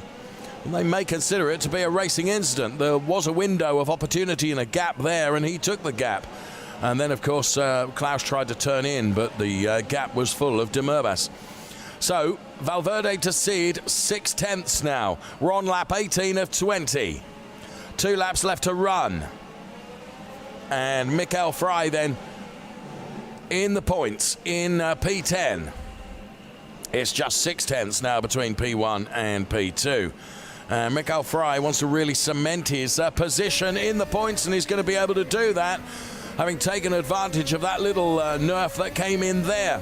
So David Seed then in Madrid, P1 in Red Bull Ring, it's P2 at the moment at the Nürburgring. What can he do? Well, he carries so much speed into turn number 1. He really reduces the gap between himself and Marcus Valverde. Let's stay with this battle because David Sid is going to do everything he can. Here comes Sinan de Murbas then, and Klausch to the inside, de Murbas to the outside now. Klausch goes through, de Murbas, well, he may well have been looked at for a penalty in any event, but don't want to provoke what race control would do. But now Klausch is back in that P3 position. He's done it on the track by taking the place back. Valverde to Seed is 7/10, now gone back to 7/8, 7/6 now, with the remainder of this lap bus. One more to be run. Here comes Sinan de Murbas. So Sinan de Murbas was told by race control to give the place back. So if he can overtake again, but do it fairly, he would bank P3. So there will be no post-race penalty because he gave the place back. So Sinan de Murbas has got to do it on the track, and he's going to have just the remainder of this lap plus one more to do it, and he's going to have Jason Blasig right up his trumpet as well, because Blasig is getting closer as well in P5. We start the final lap now. I don't know where to look because there is so much going on in this race. There you can see Blasig was just all over the place a little bit there, and Ciro Zambra on the inside of Blasig around the final turn. This will set Ciro up perfectly for turn number 1. So Zambra goes through to pick up P5. That's a remarkable recovery from the penalty from earlier on. So Ciro Zambra then, great driving. Jason Blasig tries to fight back, but is unable to do so. The gap between P1 and P2 is down to 3/10. David Seard doing everything he can to try and get on terms with Valverde. But has Valverde done enough? So heading down towards the hairpin now. David Seard has got the remainder of this lap. That's all he's got. I mean, he'll still be in a really, really advantageous position in the points. But, of course, you're a racing driver. You want to be on the top step of the podium. Let's go on board with him now. David Seard then can see Marcus Valverde ahead of him and has quietly just really reeled him in. This is really one of the last opportunities he's going to have to carry so much speed. Here's Ciro Zambra in P5. As they cross a timing sector line, Sid has lost out some time to Valverde. Here is Ciro Zambra. in P5, and I think Marcus Valverde is going to win. No question. He did enough to hold on to that win despite relentless pressure from David Seed behind him. It's a brilliant win for Marcus Valverde. David Seed is very happy with P2. He had some overtaking to do. He did some overtaking. Klaus takes P3. De Murbas takes P4. Then it's Zambra who takes P5. Here's Tyler Klaus then in Munich. Supreme drive. And Ondrin Kiefer gets really rather tumbled out of the way then. And loses. Oh, my goodness me. Ondrin Kiefer then as a couple of cars make contact, this in the final stages of the race. Now Zazo, who started on pole position, banks P9, Kiefer P10. Whoa, I'll tell you what, this Challenger League racing is superb. Valentin Georgiev then, as Borja Zazo, you can see, is very happy actually with taking the position that he did following the problems right at the start of the race. There's Guzman Migueles, who takes P18. What a fantastic race. And there is Munich, and you can just see at the back of the shot Sinan, who is, I think, pretty surprised by that decision. Race Control have done their deliberations, and they have decided that Sinan de Murbas is on the podium. So that has helped his championship quest and points quest, no doubt about that. Sinan de Murbas then, and he's in the simulator, and he's smiling now. I mean, Sinan, what drama, because, you know, P3 has suddenly been awarded to you. You had to give the place back on the track, and now you've got it back again. Tell me more, Sinan. Yeah, I was very confused mid-race because I knew it was actually a clean move and a bit of a moving on the braking, but then I had to give the place back, overtook immediately, and then I had to give it back again. I was just confused and I didn't know what was going on. But yeah, I'm just happy that in the end I have my first podium. Yeah, and well deserved as well. And I have to say credit to you, Sinan, because there are some drivers that would have metaphorically stuck their fingers up to race control and not given the place back. But you did things the right way, and that has been rewarded, hasn't it? Yeah, I just knew that I was in the right, and I didn't want to risk a penalty that I couldn't reverse, basically. And then I just took the smart decision to either take P4 or get P3 back in the end. And of course, I think going into this race, you were P6 in the rankings in terms of championship points. This has done your championship points no harm at all, has it? Yeah, I'm just happy and looking forward to the next races. David, good afternoon. Another stunning performance from you, and dare I say it, maybe one more lap. Could you have taken that win? Oh, I don't think so. It's so hard to overtake in Nürburgring with these cars, and it's so hard. I mean, I could have stayed there for 20 laps and I would have overtaken.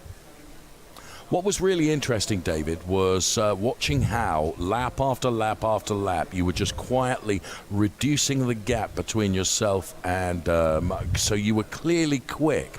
I appreciate what you say about overtaking Nürburgring. These cars, not so easy. You know, P1 last time out, P2 this time out. Your lead in the championship points is going to be very, very good, isn't it? I hope so. My objective is to win the championship, and that's the way. So I'm happy for that. Marcus Valverde in Madrid telling someone to shut up. Well done, Marcus. What a race for you. Many, many congratulations. You're the race winner, Marcus. Thank you. Now, I mean, what was now, Marcus, you knew, presumably, that David Seed was getting closer and closer and closer over the closing stages, but you just did everything you needed to do. You didn't fail under the pressure. You just kept it all together. Yeah, today I had a good start, and then I had the pace I need to stay in this position, so at first I thought David was catching me, but I could manage to finish the race in the first position. And tell me the truth, Marcus. Were you managing the gap? Did you always have the pace? Did you always knew that you had the legs underneath you just to move that gap if you needed to? Yeah, I mean, I was surprised because mostly all the laps I was going on, the lap in the Delta was always green, almost always. So yeah, I think it was a great pace. So it was a great race. Marcus Valverde, P1, David Seed, P2, and Sinan Demirbas takes P3. And here comes confirmation then of our race from the Nürburgring in the Challenger League. Marcus Valverde taking P1. David Seed then with P2. A great drive from Sinan Demirbas for P3. Tyler Klaus then banks P4. Ciro Zambra, P5. Jason Bleissig then P6. Thomas Herzog, P7. Mikael Fry, it's P8. Boya Zazo, what a comeback, P9. Joshua Hader, he takes P10. To the second page we go, and P11 for Fabian Mayer. Tiziano Caponio, P12. Andren Kiefer, P13. Andre Wagner, P14. Antonio Rivoli banks P15. Valentin Georgiev with P16. Julian Macias de la Rosa, it's P17. Guzman Migueles, P18. Martin Oberholzer, P19. Astrid Vollenweider, we saw across the line, P20. And then P21 for Stephen McMahon and a DNF for Lorenzo Hader. This is Racing Unleashed going beyond the Pinnacle for 2022, and look at that. As if you need a frame like that above the podium. That's somewhat better as Sinan takes the P3 place on the podium then and is about to be awarded with his medal. So many congratulations to Sinan then for P3. Big smiles, very, very happy about that. Here's David Seed. Generally, when the medal goes on, he will smile for P2. There you go. See, it was a little smile. Well done, David Seed, then. And he takes that small smile and then goes back to his normal facial expression, which is one of seriousness in terms of racing. So well done to David. Yep, exit stage left. Thank you, friend. So that was P2. And then, of course, P1. Race winner, altogether looking more anticipatory of the medal to be awarded. The gold medal goes on. Well done, sir. Race winner. First win of the season in Racing Unleashed. And that win comes at the Nürburgring. So very well done indeed. And there we go, P1 and P2 together. That's a nice photograph, and it's a nice shot for us as well. Hi, my name is Ralph Möller. I'm the Chief Fitness Officer of Racing Unleashed. For esports, sim racing, physical and mental fitness is important. 30 to 60 minutes of exercises per day are important for your success. Use your bike instead of your car, or just take a walk. There are no excuses. Running, cycling, swimming, or gym. Just keep it going. So get fit and fast with a Gladiator. Racing Unleashed. See you soon. Hey, love it. There was Ralph Muller, our Racing Unleashed fitness ambassador, the Fit and Fast program. Welcome back. Here we go then. We are approaching race time, and the sense of anticipation and the sense of excitement is such that we're really looking forward to that. Race control, of course, have deliberated whilst we've been watching the highlights from the Nürburgring, and we'll be bringing you the grid in full in just a few moments ahead of the start of the race. As if by magic, here it is then, the full grid. Dario Arpa going from P1, then it will be Ronnie Hettinger, Stefan Jolmy, then Andren Kiefer, Yannick Pletcher, Yannick Schmidt, Sinan Demirbas and David Seed. They're going to be danger men. Nico Farland and Ciro Zambra then occupying the first places on the grid. Ahead of Mikael Farland, Tyler Klaus, Fabian Mayer, Thomas Herzog, Jose Miguel, Marcus Valverde. He'll do some overtaking. Luca Keller, Felipe Gonzalez, Julian Machas de la Rosa and Mikael Fry. Ahead of Tiziano Caponio, one of two drivers that took a penalty following the qualifying session, the knockout qualifying session that we enjoyed earlier on. So here we are then, Brands Hatch, ready for our Challenger League race to come then. Around about 30 minutes of racing at Brands Hatch, which will mean a lot of laps because it is quite a short track. And very much looking forward to the cars being unleashed, forgive the pun, on the track here at Brands Hatch. And we've seen 2 very entertaining sessions so far. One of those was the gear up, of course, free practice. And the other one was our knockout qualifying, which was also dramatic. So let's take a look at the final lap of that knockout qualifying then. And it was a final lap which would prove decisive, of course, for the grid. And what a fantastic job that was done in terms of qualifying, with every driver doing their level best. But the man that bested them all was Dario Arpa. And he did it very early on. His strategic move was to build as much space as he could ahead of all the drivers behind him.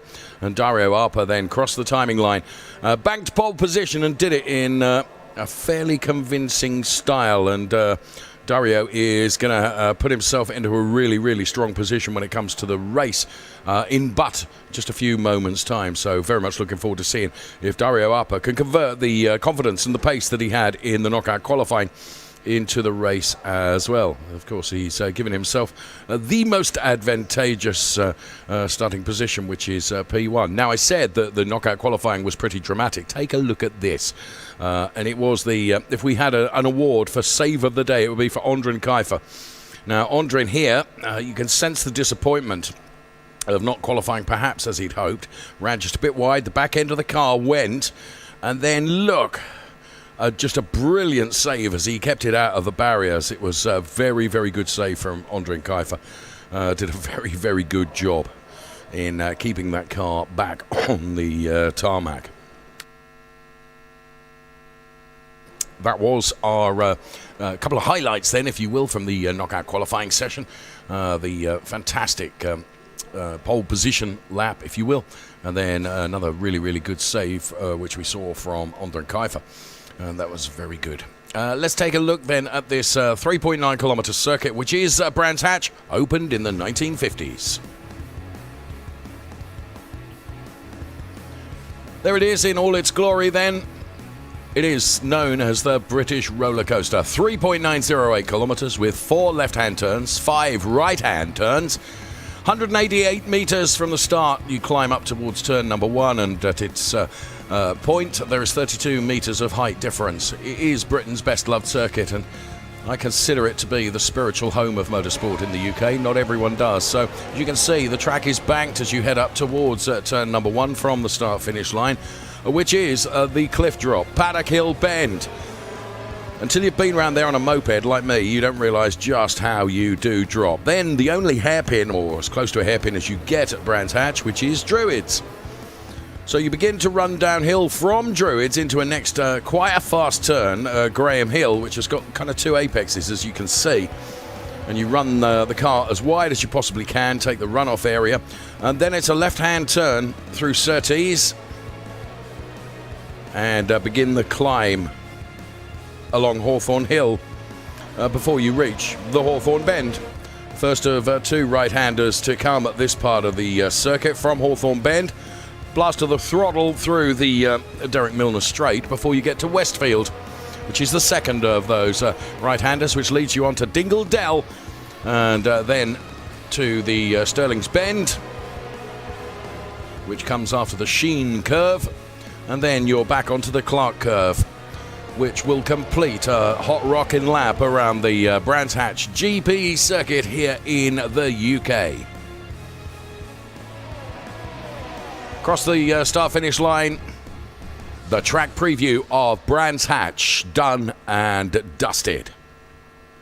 Fantastic circuit, and one that really, really promotes good racing. And as we heard from many of the drivers following the knockout qualifying session, very much an old-school circuit where you are punished if you go offline, because there's not acres of tarmac runoff area. It's gravel and it's grass and it's barriers. And therefore, hence its description as an old-school circuit, and very much a roller coaster as you go downhill and up dale all the way around the 3.9 kilometres. Here's the prize money that's up for grabs in Racing Unleashed for 2022 across the Challenger League and the Racer League. You can see that there is significant financial incentive for all of the drivers, whether they race in the Challenger League or the Racer League. In fact, the prize pot across the whole season is in excess of 200,000 Swiss francs. Big money indeed. And as you can see in the Challenger League today, if you bank P1, then you could bank 500 Swiss francs. Half a grand in your hand for winning the race today. And the order all the way down. Money is paid out all the way through positions P1 through to P10. And that applies not only to the Challenger League, but also to the Racer League as well. We reached the halfway stage in our championship season. We're at Brands Hatch here.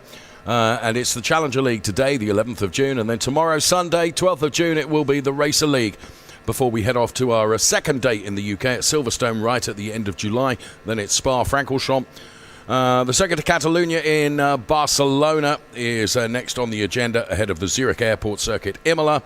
The end of or mid-November, which will be race 10. Then we have a Battle for Glory non-championship event to come in December at... I don't know. I really don't know. No one will tell me. It's all being kept as a closely guarded secret, the venue for the Battle for Glory. But as soon as I know, I promise you I will tell you. Even if I'm not supposed to, but I don't. So there we are, Battle for Glory, which indeed carries its own prize fund as well. So there's incentives to take part in the Battle for Glory, the non-championship Battle for Glory, which will come, as I say, right in the middle of December. The 11th of December, I think, is the date nominated for that event. All the information, of course, check out the website, check out the social media at Racing Unleashed. We'd love you to be part of the social media family. Indeed, lots and lots of information on there as well, and highlights and lots of stuff.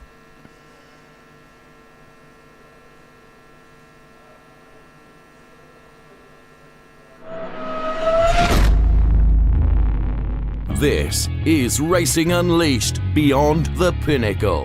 Green and go after being held at the line for a while. Who is going to be king of the late breakers? Speed up the bremses. Michael Spiegel is throwing absolutely everything at this, including the kitchen sink.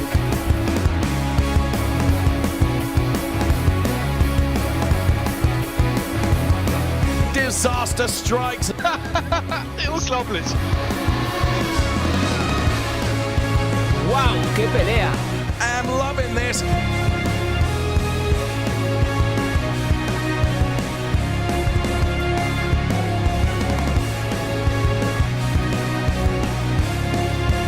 Look at this. Absolutely brilliant stuff. This is Racing Unleashed.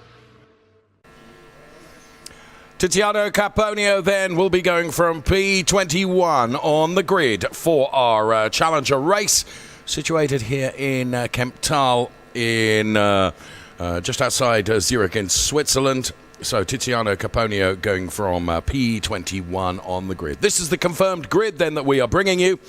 Michael Frey going from P20. Big thumbs up from Michael then. He goes from P20 alongside P19 Julian Machas de la Rosa. As you can see, final conversations going on just ahead of the start of the race for Julian. He goes from P19, Michael Frey in Kemptal, then going from P20 on the grid.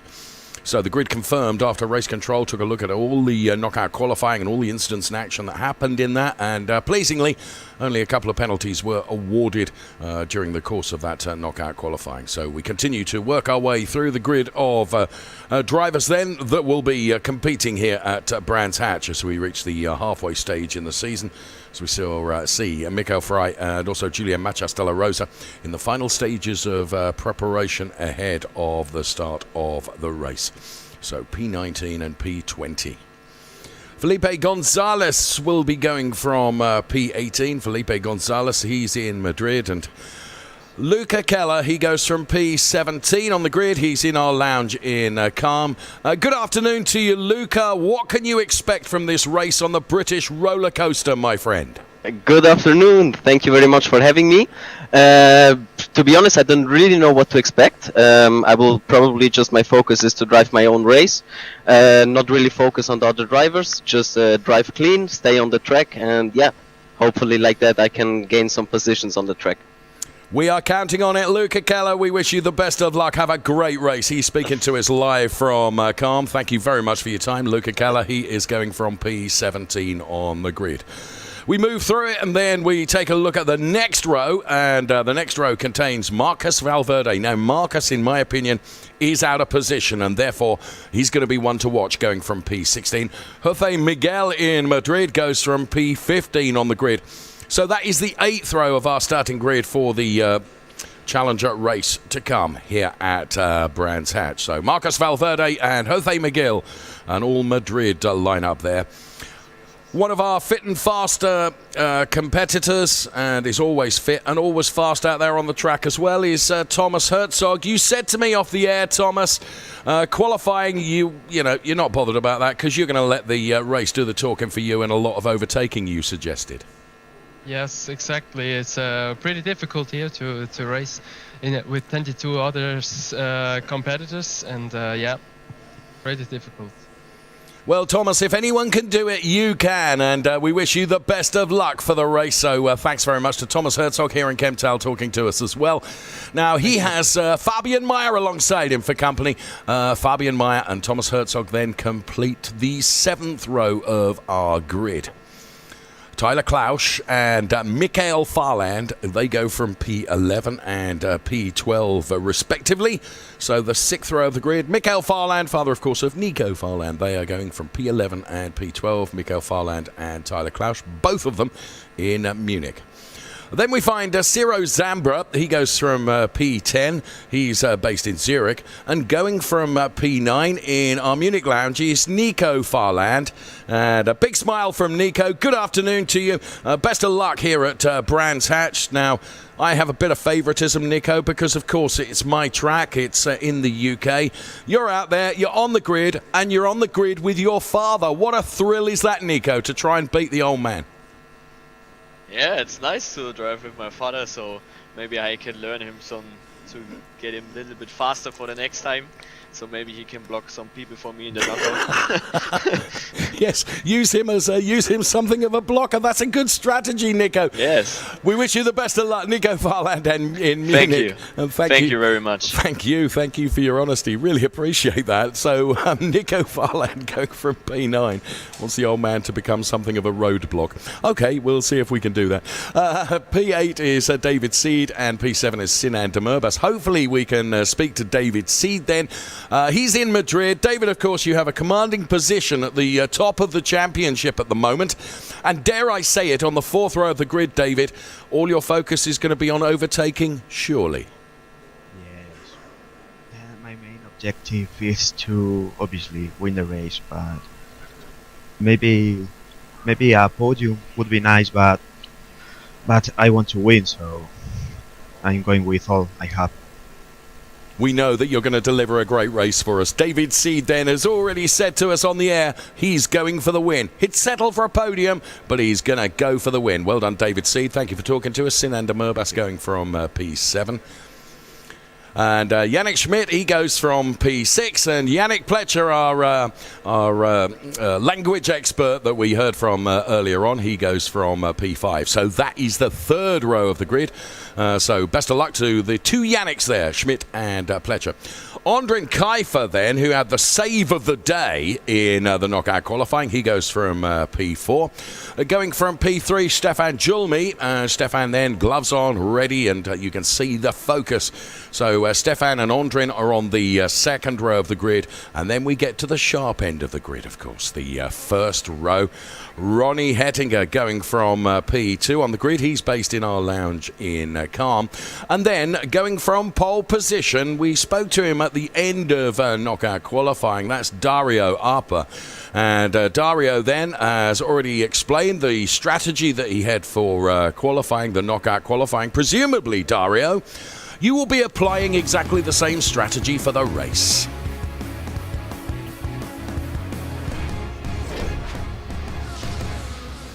Now, here comes some fast facts about Brands Hatch then. This extraordinary British roller coaster circuit that winds its way through the countryside for 3.9 kilometres. 4 left-handers, 5 right-handers. The start to turn 1 is a blast of 188 metres. It is Britain's best loved circuit. We absolutely adore Brands Hatch, and the drivers are really enjoying it as well. So, through Paddock Hill Bend then, where you drop off a cliff and run down. It's very easy to be pulled into the gravel trap. To Druids, which is the closest to a hairpin that we have after the uphill stretch. And then you run down towards Graham Hill Bend. All of the bends, of course, named after luminaries in the racing world. Use a little bit of the runoff area in Graham Hill.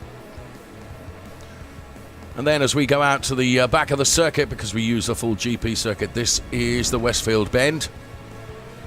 Another downhill and uphill section before Clark Curve, which is the final turn and brings you onto the start-finish straight. Same. Hopefully I can win, yes. That's the target of the day. Yeah. It's so challenging because it's so narrow. It's also very, very old school. You know, there aren't much runoff areas like other tracks of today. So yeah, I like it a lot actually.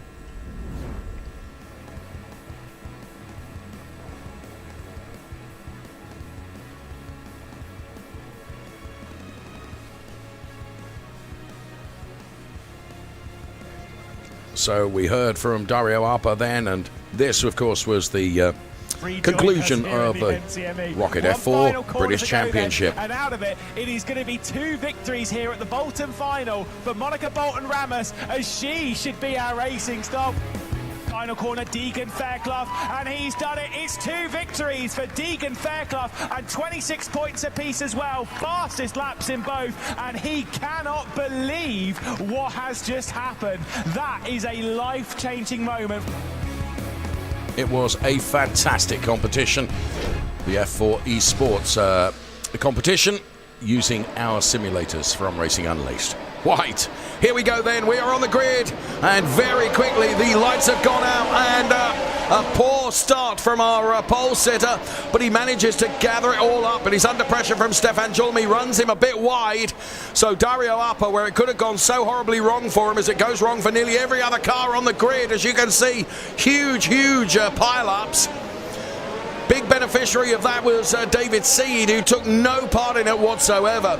But Dario Arpa having a torrid time right at the start, but managed to gather it all up and has got going and finds himself in that P1 place. Stefan Julmi, of course, he ran wide in trying to get past Dario Arpa and was unable to do so and ended up losing out to Demurbas and also Yannick Schmidt. So it is Dario Arpa that's leading, and is he going to do what he did in that knockout qualifying as Marcus Valverde? We can see here running in P12 at the moment, has got by both Klausch and Herzog. Herzog dropping down the order. So Dario Arpa, Sinan Demurbas. Here is our race leader then. It also very nearly went wrong at the start, but he kept his cool and furthermore banks the first lap, and it's the first lap as P1 through Paddock Hill Bend now. It was brilliant to be on board with him as Dario Arpa then tries to build that margin, but Sinan Demurbas carrying a lot of speed into that turn, the Druids turn. And who is that has gone round? Is that David Seed? It is David Seed. That's precisely what he needed not to do. Having put himself up into a really good points-paying position, he now finds himself back down in P10. So we are on lap 2 of 27 as Tiziano Caponio. Now, Tiziano took advantage of everything going awry through Paddock Hill Bend right at the start of the race and went through the pile of dust, debris and various other bits hanging off of cars. And now Tiziano finds P9 position. Pletcher is running in P8.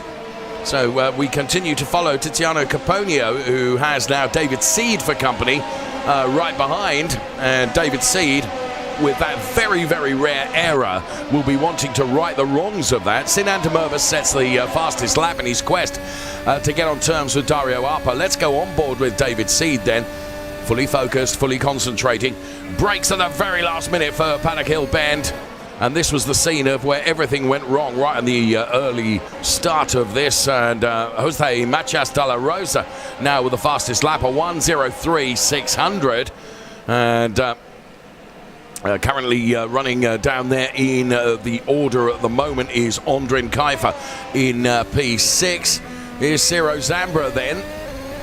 chasing the cars ahead. Dirty air coming off the car ahead, so Ciro Zambra knows to get past as quickly as possible as they make the run along Hawthorne Hill and then into the Hawthorne Bend, the right-hander. Quick blast of throttle along the Derek Milner straight before the Westfield Bend. There is Ciro Zambra. It's P14 at the moment. Dario Appa is not able to escape from De Murbas as Ciro Zambra just avoiding that stricken car, and I think that may have been Marcus Valverde. But Marcus Valverde has certainly dropped down the order, is running in P16. No, it was Pletcher. Pletcher is down to P20. So Pletcher has gone down to P20. And you can see just how tight this track is, and one moment wrong, and that was pressure on Keller from Zambra, which played into the hands. There was no contact between the two cars. It was just nothing but unadulterated pressure being piled on the car in front. So that means that Ciro Zambra runs P11. Gonzalez is ahead. Then is Klaus running P9. Tiziano Caponio is P8. Now Mikael Farland is P7. Because Nico Farland got involved in all the skirmishes going on right at the start. Here's Jose Miguel then, and Thomas Herzog currently running P13. So De Murbas is still with Dario Appa. There is just 0.6 between the two of them. And whoa, Sinan De Murbas sets the fastest lap, a 1:03.334 as we saw cars going around there, one of which was Luca Keller. So here is David Seed, P14, our current championship leader. And after various problems, including one of his own making, which was a mistake and very uncharacteristic, he has got a lot of work to do now in terms of putting himself into the really important points-paying positions. So David Seed has Fabian Meyer ahead, and then Ciro Zambra. And is being pursued by Mikael Fry and I was going to say Valverde, but Valverde has just spun the car around. Let's go on board with David Seed now then. Quietly, he will be really cross with himself for a error earlier on, which has seen him in this position. Tiziano Caponio, as everyone else was losing their head, Tiziano capped his and finds himself in that really advantageous P7 position, as now Dario Appa does respond then and banks the fastest lap as Tiziano Caponio in this P7 place at the moment, with Mikael Farland well within Tiziano's sights for an overtake here. But of course Tyler Klausch is right behind as well, and there the pressure on Mikael Farland meant the back end of Farland's car went around, and that played into the hands of Henninger and Klausch and of course Caponio. Ciro Zambra P11, Thomas Herzog P13, Fabian Meyer running in P12. So good shot this is as they make their way up to Hawthorne's Hill, and David Seed P15. It's just not happening for him today, and is being pursued by Machas Della Rosa here. So Mikael Fry ahead of David Seed, as indeed is Thomas Herzog and Fabian Meyer. And here's Julian Machas Della Rosa chasing that all-yellow car ahead then. Julian racing in our lounge in Munich. Of course, all our lounges joined together as one for this fantastic competition in the Challenger League. And here's Dario Appa, who's not been able to break away sufficiently from Sinan De Murbas. So the two of them, well, they're gapped by just 0.5. That's all it is. We'll make that 4.5 now as Sinan De Murbas really begins to pile the pressure on Dario Appa. Dario, who did a fantastic job in qualifying, is under threat here for this P1 position. Make no mistake about that. But Dario Appa is more than well aware that in his rearview mirrors that are full of the Sinan De Murbas car, because these two are really breaking away. This is an excellent onboard shot. We're on board the P1 car, and we can see the hot pursuing Sinan De Murbas car as through Clark Curve onto the start-finish straight we go. Here is Sinan De Murbas, no stranger to success, of course, in Racing Unleashed, and would love to bank a P1 here in Brands Hatch. On lap 8 of 27, Dario Appa then through Druids down towards Graham Hill. Seems to have it all completely under control. The gap, to be fair, is not moving It remains at about 5/10 between the two of them. So making the climb up now towards Hawthorne Hill. Dario Appa and Sinan Demirbaş with the setup of the car so close. These Formula Hybrid X-Evos 2022 cars are so good, as Marcus Valverde now sets the fastest lap and is the first driver to put it into the 1:02s. But he's running down there in P18. He's got a lot of overtaking to do. And Dario Appa, I think, is now beginning to really feel the pressure of Sinan Demirbaş, as Aldrin Kiefer gets by Stefan Julmi to pick up the P4 place. Podiums at the moment go the way of Appa, Demirbaş and Schmidt, but we're a long way away from talking about podiums. Now, as they cross the timing line, the gap has reduced significantly between Dario Appa and Sinan Demirbaş. Here's David Seed, languishing, if I may say that, down there in P14 with Mikael Fry ahead. So David Seed, for whatever reason, has just not come together in the early stages of this race. However, don't let that lull you into a sense of David Seed's not going to do very well here, because we know just how hard he can push. On board with Mikael Fry, then looking back to that David Seed car. So it's P13 and P14 that we look at now through Graham Hill Bend here at Brands Hatch. Use the runoff area. Blaster throttle before braking and running up towards the Hawthorne Hill. Here is Sinan Demirbaş then getting ever closer, just 3/10 the gap between P1 and P2 now. Where will the overtake potential come from Sinan Demirbaş? If he can get the draft off of the car in front here, it could be going into Paddock Hill Bend. They go side by side, almost touch wheels. It's a long way around the outside though at Paddock Hill. And sure enough, Dario Appa is able to close the door, but now around the outside again, really difficult at Druids. But this is how keen and how contested Sinan Demirbaş is in taking this P1 place away from Dario Appa, the man that shone in qualifying. So Sinan Demirbaş then climbs towards Hawthorne Hill now, with Dario Appa able to breathe just a small sigh of relief as they go underneath the bridge, and being able to resist the overtake from Sinan Demirbaş, as Marcus Valverde now, another driver into the 1:02s, sets the fastest lap. In fact, he improves on his last fastest lap. Tiziano Caponio has got by Stefan Julmi and has made it into P5, and there is Tiziano Caponio as we split the screen so that we can keep an eye on both of these battles going on. Sinan Demirbaş not as close to Dario Appa on this lap. And we're on lap 11 of 27 here at Brands Hatch, and then really closing through Druids. Now an excellent exit from Graham Hill could give Sinan the opportunity, but actually he runs just a little bit too wide, and the additional momentum that Sinan had brought into Graham Hill Bend was lost. So now he's got to do it all over again. Under the bridge then, heading towards Hawthorne Bend, the right-hander. Along the Milner Straight into Westfield. And then, of course, it is the short straight, which is Dingle Dell. There, exactly where we are. Through the Sheen Curve towards Stirling's Bend, which is the next one.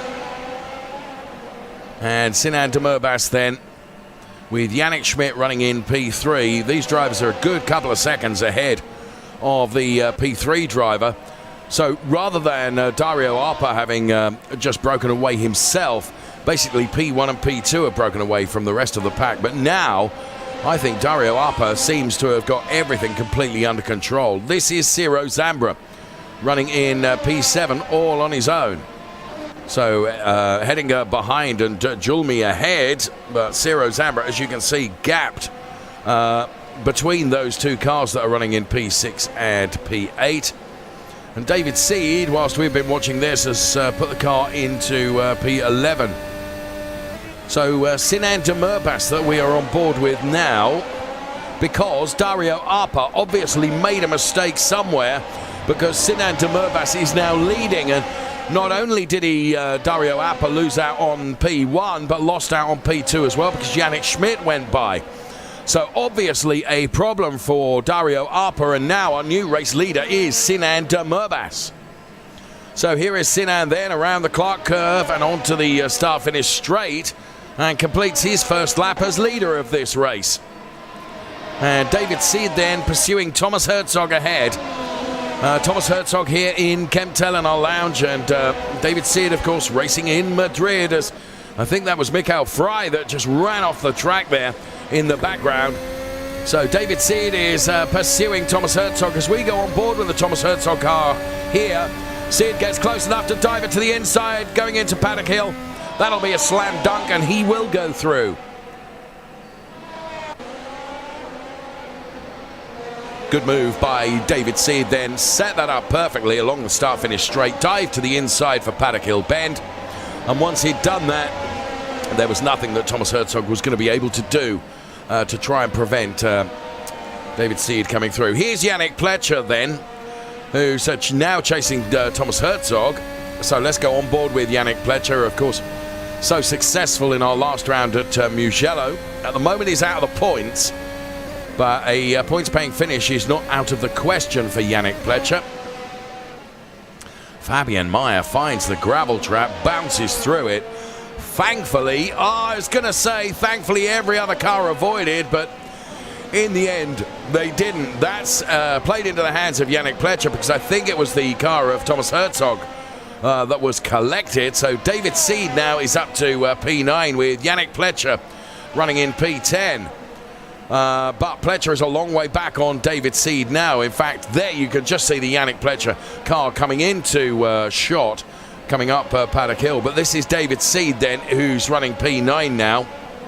And he's got to use all the pace he can to get on terms with Hedinger, who is running in P8, for David Seed to be able to at least wrestle some meaningful points out of this race.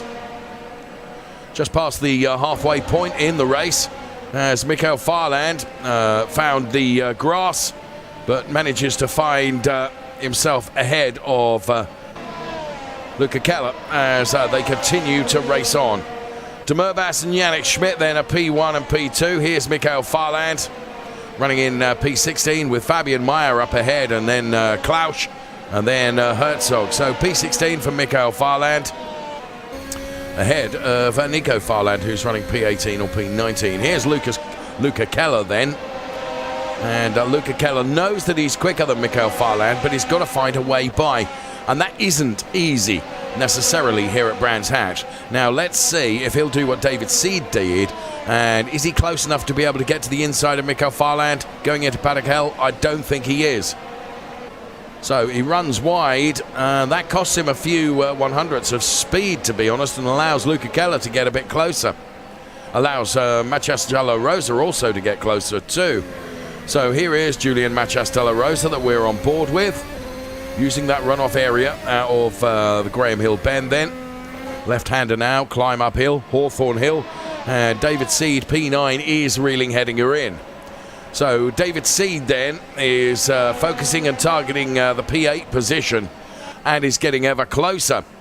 So it's a question of when, not if, the overtake is going to come, I think, from David Seed to get into that P8 position. Don't think he's close enough here on the start-finish straight to throw one into Paddock Hill Bend, but he may be close enough to do it at Druids.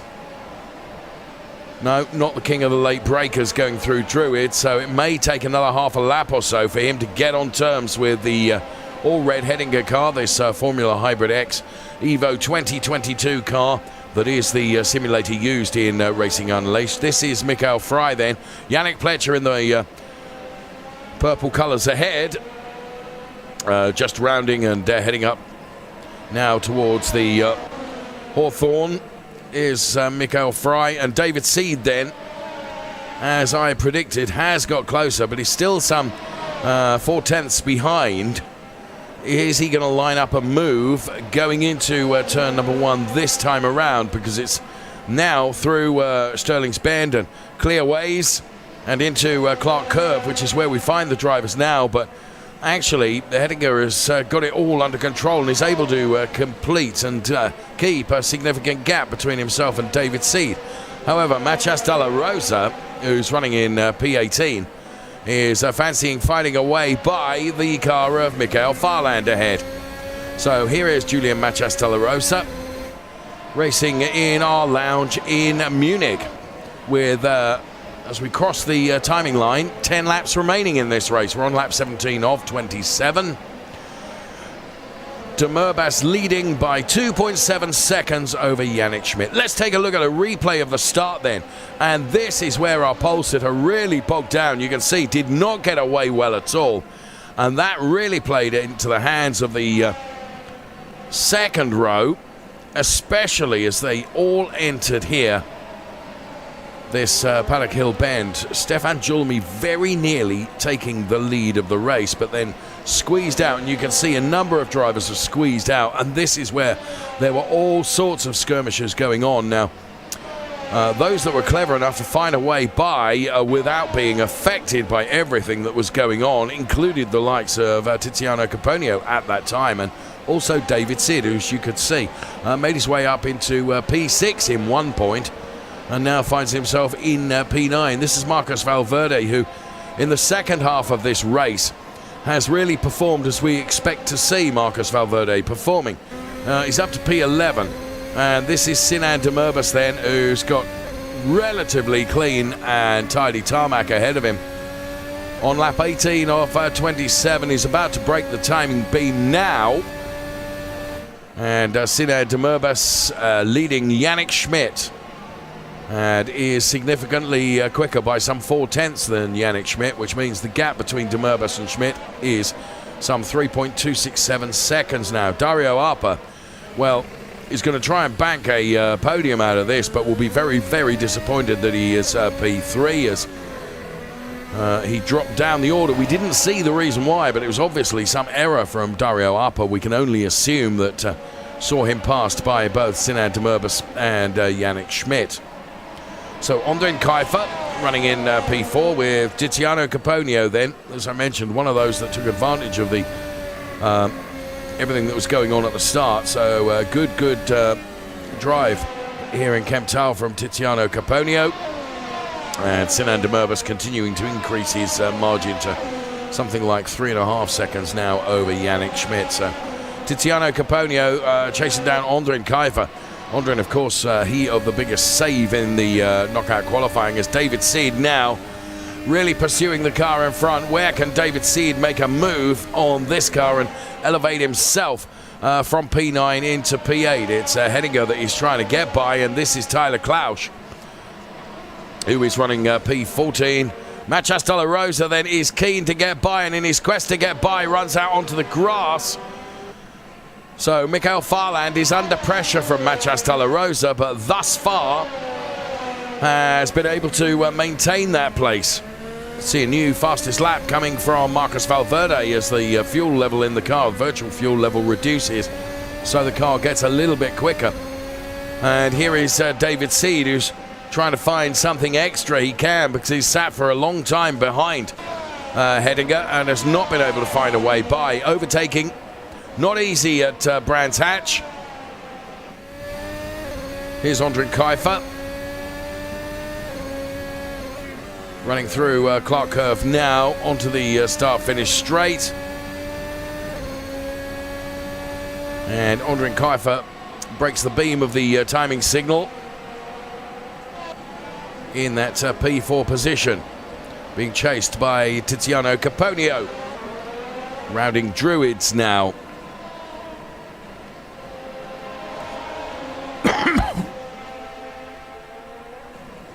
De Murbas, Schmidt.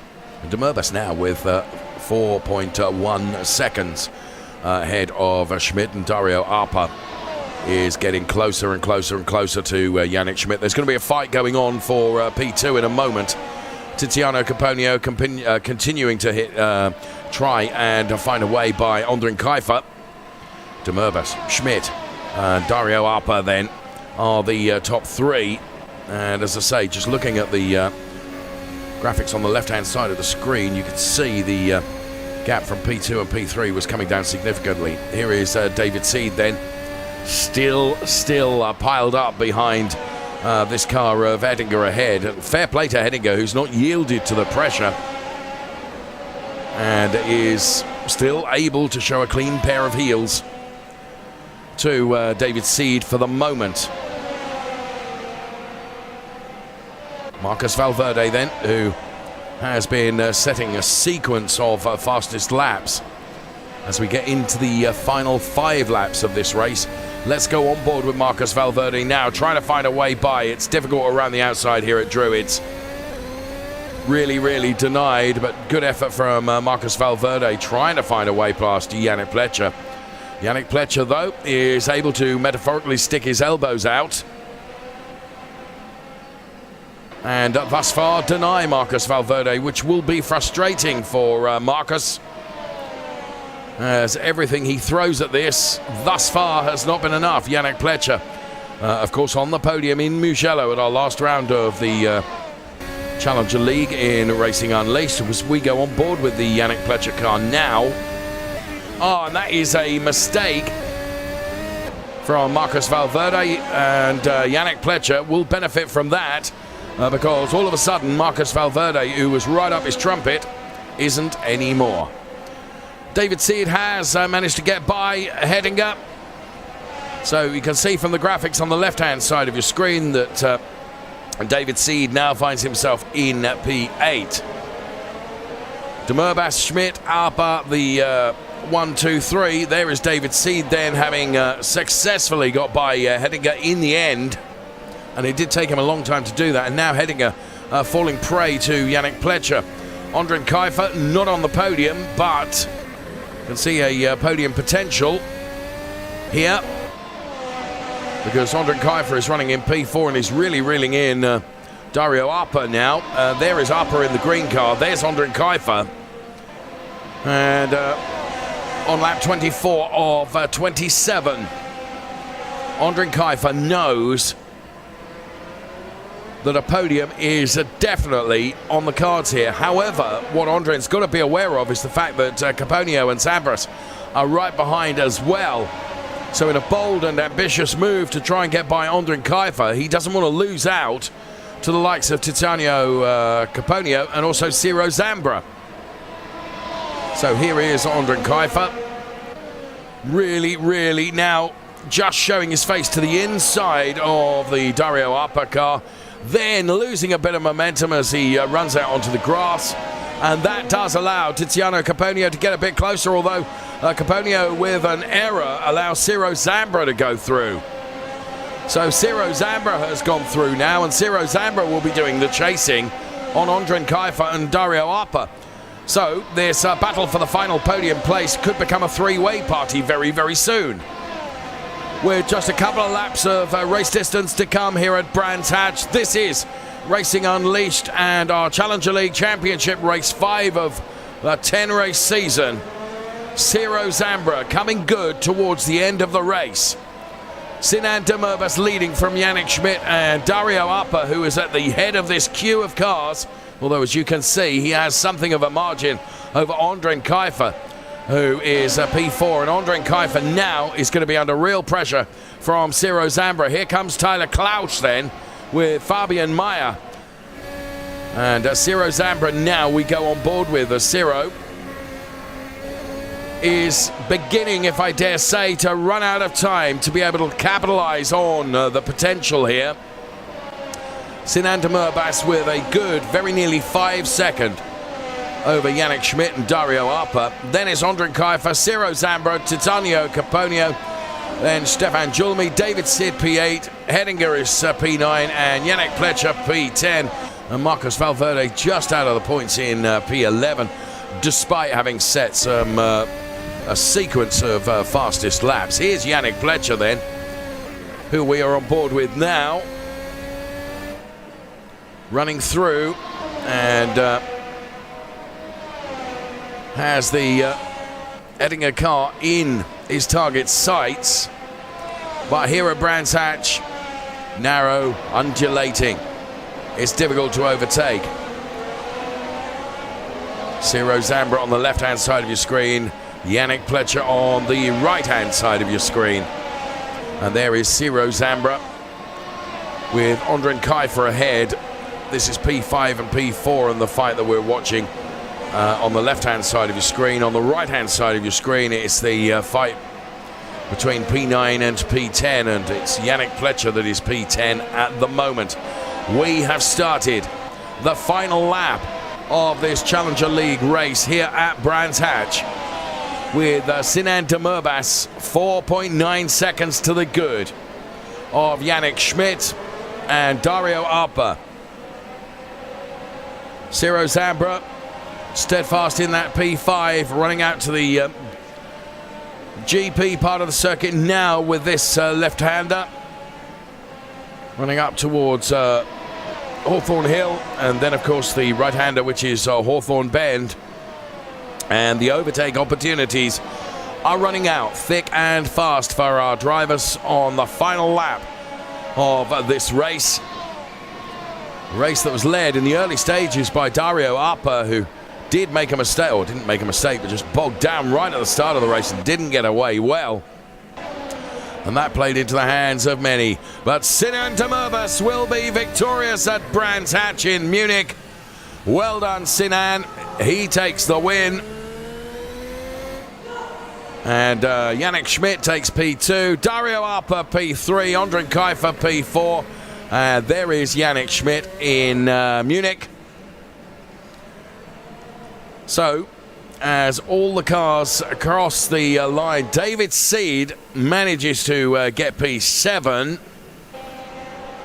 Well, right in the final stages of this race, everyone seemed to up the ante a little bit. So Demirbaş and Schmidt, and here is Dario Arpa, who did a fine job in qualifying, put the car on pole position, and then something somewhere went awry for Dario, and he went from P1 to P3 as Sinan Demirbaş and Yannick Schmidt went by. But he gathered it up and was able to bank P3 in the end, so good, valuable points, and of course, let's not lose sight of the fact, prize money as well for that P3 place. But Sinan Demirbaş is victorious here, and victorious by quite a margin over Yannick Schmidt in the end as the race comes to its conclusion. All the cars dive into the pit lane here at Brands Hatch then. So the order on the left-hand side of your screen is, of course, provisional, because race control take a look at everything and any incidents, and there were incidents right on the opening lap, you may recall. Demirbaş, Schmidt, Arpa, Kajfer, Zambra, Caponio, Seed, Hettinger, and Valverde ahead of Julmi. They round out the top 10 at the moment. Say at the moment because race control will take a look at everything. That is Dario then. And, well, he has got a podium possession. It's P3. It's not the race win that we perhaps thought he might be able to take, and he, of course, also would have been hoping for that.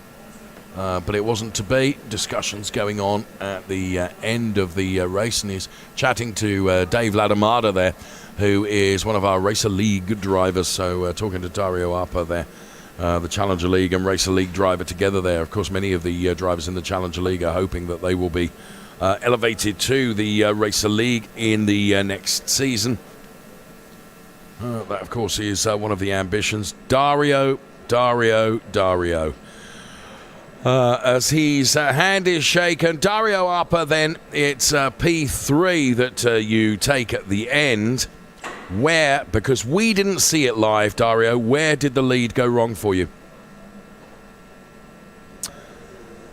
So Dario Arpa then, we're just connecting Dario inside his simulator then.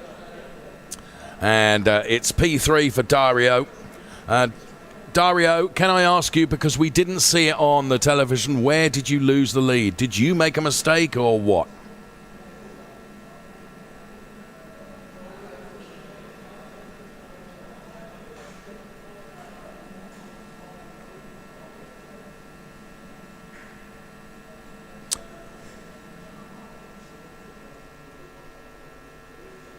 Well, that's really frustrating for me, Dario, because the whole of the viewing public can hear that and I didn't. So I don't know what you said, but everybody else did. Apparently we didn't hear it, Dario, so apologies for that. Some technical gremlins mean that your full and comprehensive explanation of why it went from P1 to P3. Dario, can we just ask you to talk again? Let's see if we can hear you. And no, we can't. So Dario, we're going to leave it there, and apologies. So for whatever reason, we can't hear Dario, which is a Here we go. We have a technical man on the job there, as you can see. So hopefully now, Dario. Wow. Yeah. Forgive us. We didn't see it on the television. P1. You bogged down at the start. You managed to gather it all up and save that, which was a brilliant start in the end. Where did you lose the lead? Because we didn't see it on the television.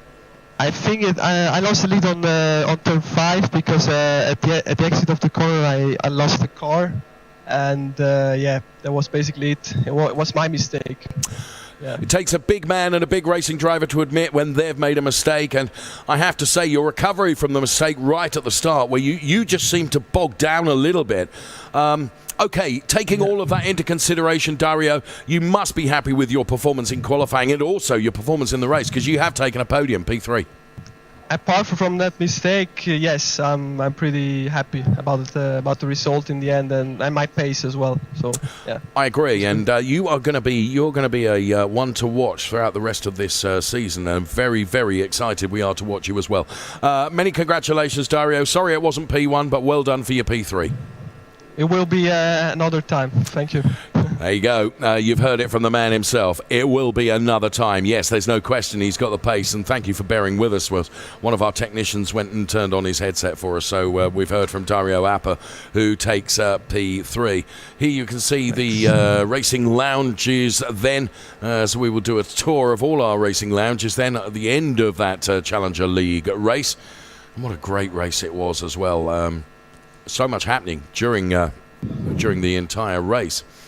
So many things going on, and Yannick Schmidt. Now, Yannick Schmidt is in our lounge in Munich. Hopefully, Yannick, you can hear me. And you had such a smile on your face, Yannick, when you crossed the line and you took that P2. Well done to you. Hello, thank you. It was a great race. It was a really, really good race. Now, of course, you had the benefit of Dario Apper making a mistake, but you have to take all those mistakes, and sometimes the luck runs with you, sometimes it runs against you. But Yannick, I was really impressed with your pace, consistent throughout the race. Yes, I couldn't say anything right now. I'm very happy. Well, what you did say was enough for us to hear, and we are delighted that you are happy. Well done, Yannick Schmidt, taking that P2. It just looks like you're so relieved, your facial expressions, that you banked that P2. So money in your pocket and points on the table. Well done, Yannick Schmidt. So he takes P2. Good to hear from him. And there you can see still discussions going on following that race in the Challenger League. So we've heard from P3, we've heard from P2.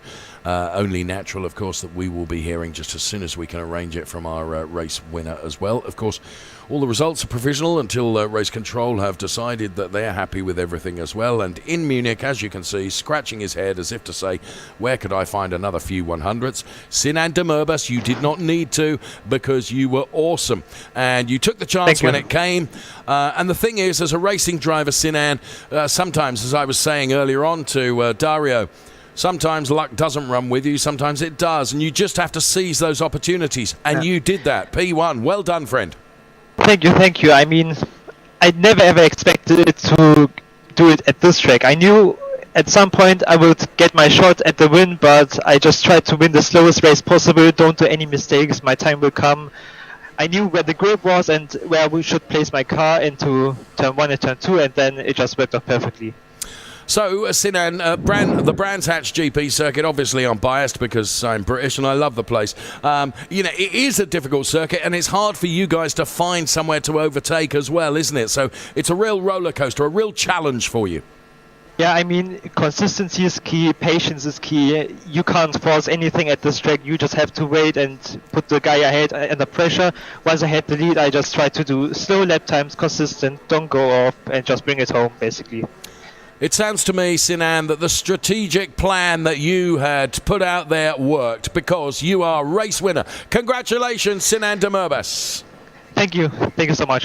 It is P1 for Sinan de Merbas. So there we are, all our podium drivers that we have spoken to. Now you can see there Thomas Herzog is discussing the track, and that he was just explaining Paddock Hill Bend. You could see from his hand expressions how you take it through Paddock Hill Bend and then through Druids. Fantastic. And Tiziano Caponio there as well. Great to see these drivers in a state of relax after what was a really, really good race at Brands Hatch, the first of two of our venues in the UK, because of course from Brands Hatch we next for the Challenger League it will be Silverstone. Completely different ball game to Brands Hatch is Silverstone, but more racing to come from Brands Hatch, of course, because we will be in the Racer League tomorrow. Very much looking forward to that. So the Racer League coming tomorrow, and incidentally Lorenzo Hayder from the Challenger League will be racing in the Racer League under a token system, so he's going to be one to watch tomorrow. That's why you've not seen Lorenzo Hayder in the simulator today in his normal berth, which is the Challenger League, but the token system that is in use means that he'll be racing in the Racer League tomorrow, so that's something else to look forward to. Here you can see Race Control and our top team there, including Carl Wendlinger. Top driver is Carl Wendlinger, seeing everything from a driver's perspective as well, and they are looking at every move during the course of the race and deciding whether any penalties will be awarded or not, and they work very, very hard to get us the confirmed result as quickly as they possibly can, but everything is above board and very, very fair here at Racing Unleashed. Everything is done well, everything is looked at. They have so many angles that they can look at, and cameras available to them and data available to them. They make really, really informed decisions when it comes to the competition to ensure that it is absolutely fair for everyone. And that, of course, is what the drivers want as well. And always necessarily agree with some of the decisions, as indeed racers around the world do not always, but it's not an envious job to have as a race director. But when you're guided and advised by someone like Carl Wendlinger, who's been there, won that, and has worn the T-shirt so many times it's had to be replaced because he's had so much success in his career. This podium, though, is absolutely guaranteed. There is going to be no changes to P1, P2 and P3. So the winner is Sinan Demirbaş. He takes P1. Yannick Schmidt takes P2. And taking P3, Dario Arpa. There will be no changes to the top three positions. That has been confirmed from Race Control. So our podium, our virtual podium that you see here in front of you, is confirmed with Sinan Demirbaş as our race winner. Yannick Schmidt, P2. Dario Arpa, P3. So well done to those drivers. The top three positions absolutely confirmed. There will be no changes to that, as I mentioned. So that's really, really good. And thanks to Race Control for working so quickly to bring us that absolute confirmation. So still discussions going on, of course, inside all of the lounges following that Challenger League race in Brands Hatch.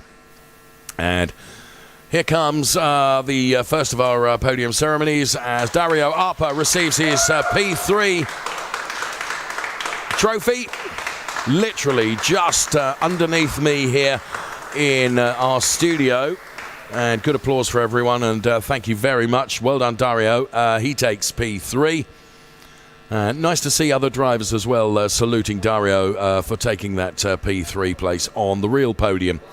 Up next then, we go to our next podium. As you can see, it's being readied as we speak. And here comes Yannick Schmidt in Munich. Whoa, Yannick!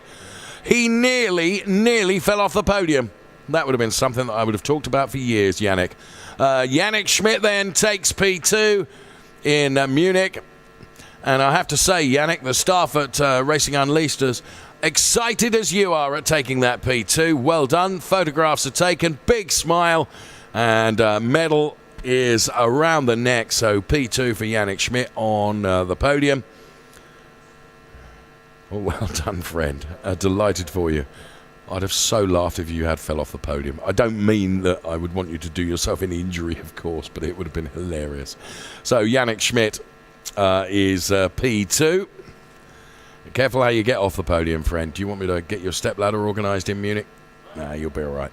So there he is then, all smiles. And as he said earlier on, he just didn't know what to say. Well, be pleased with yourself, friend, because you've done a great job taking P2.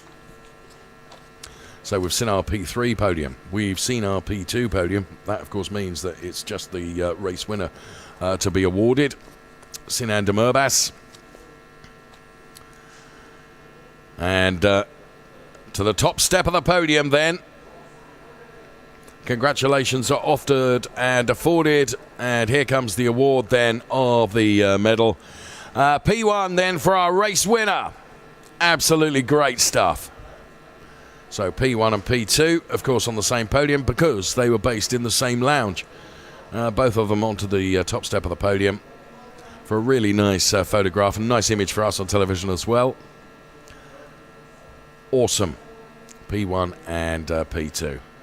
Whew, safely off the podium now with no catastrophe, which is good to see. So, for whatever reason, we lose our signal up here in our studio. So, I will be talking complete bunkum for a moment because we have no pictures. And I'm hoping that a technician will run to my aid in just a moment or so to give us our pictures back. But for whatever reason, the picture has gone. So, Racing Unleashed then with our Challenger League completed. And as I said, the next Challenger League race will be at another UK-based circuit. And that will be Silverstone, race 6. And that will be on the 30th and the 31st of July. 30th and 31st of July. And as I said, that will be the next event. So, there we have it then. We hope very much that you've enjoyed our racing here from Brands Hatch. Make sure you join us tomorrow because it will be the Racer League in action at Brands Hatch. Bye-bye for now. This is Racing Unleashed Beyond the Pinnacle. Green and go after being held out the line for a while. Who is going to be king of the late breakers?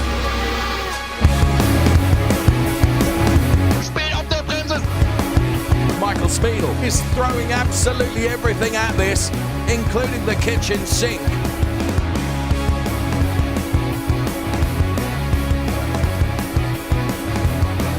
Disaster strikes. Unglaublich. Wow, qué pelea.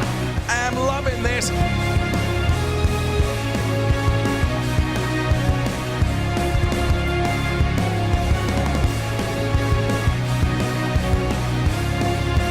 Look at this. Absolutely brilliant stuff. This is Racing Unleashed.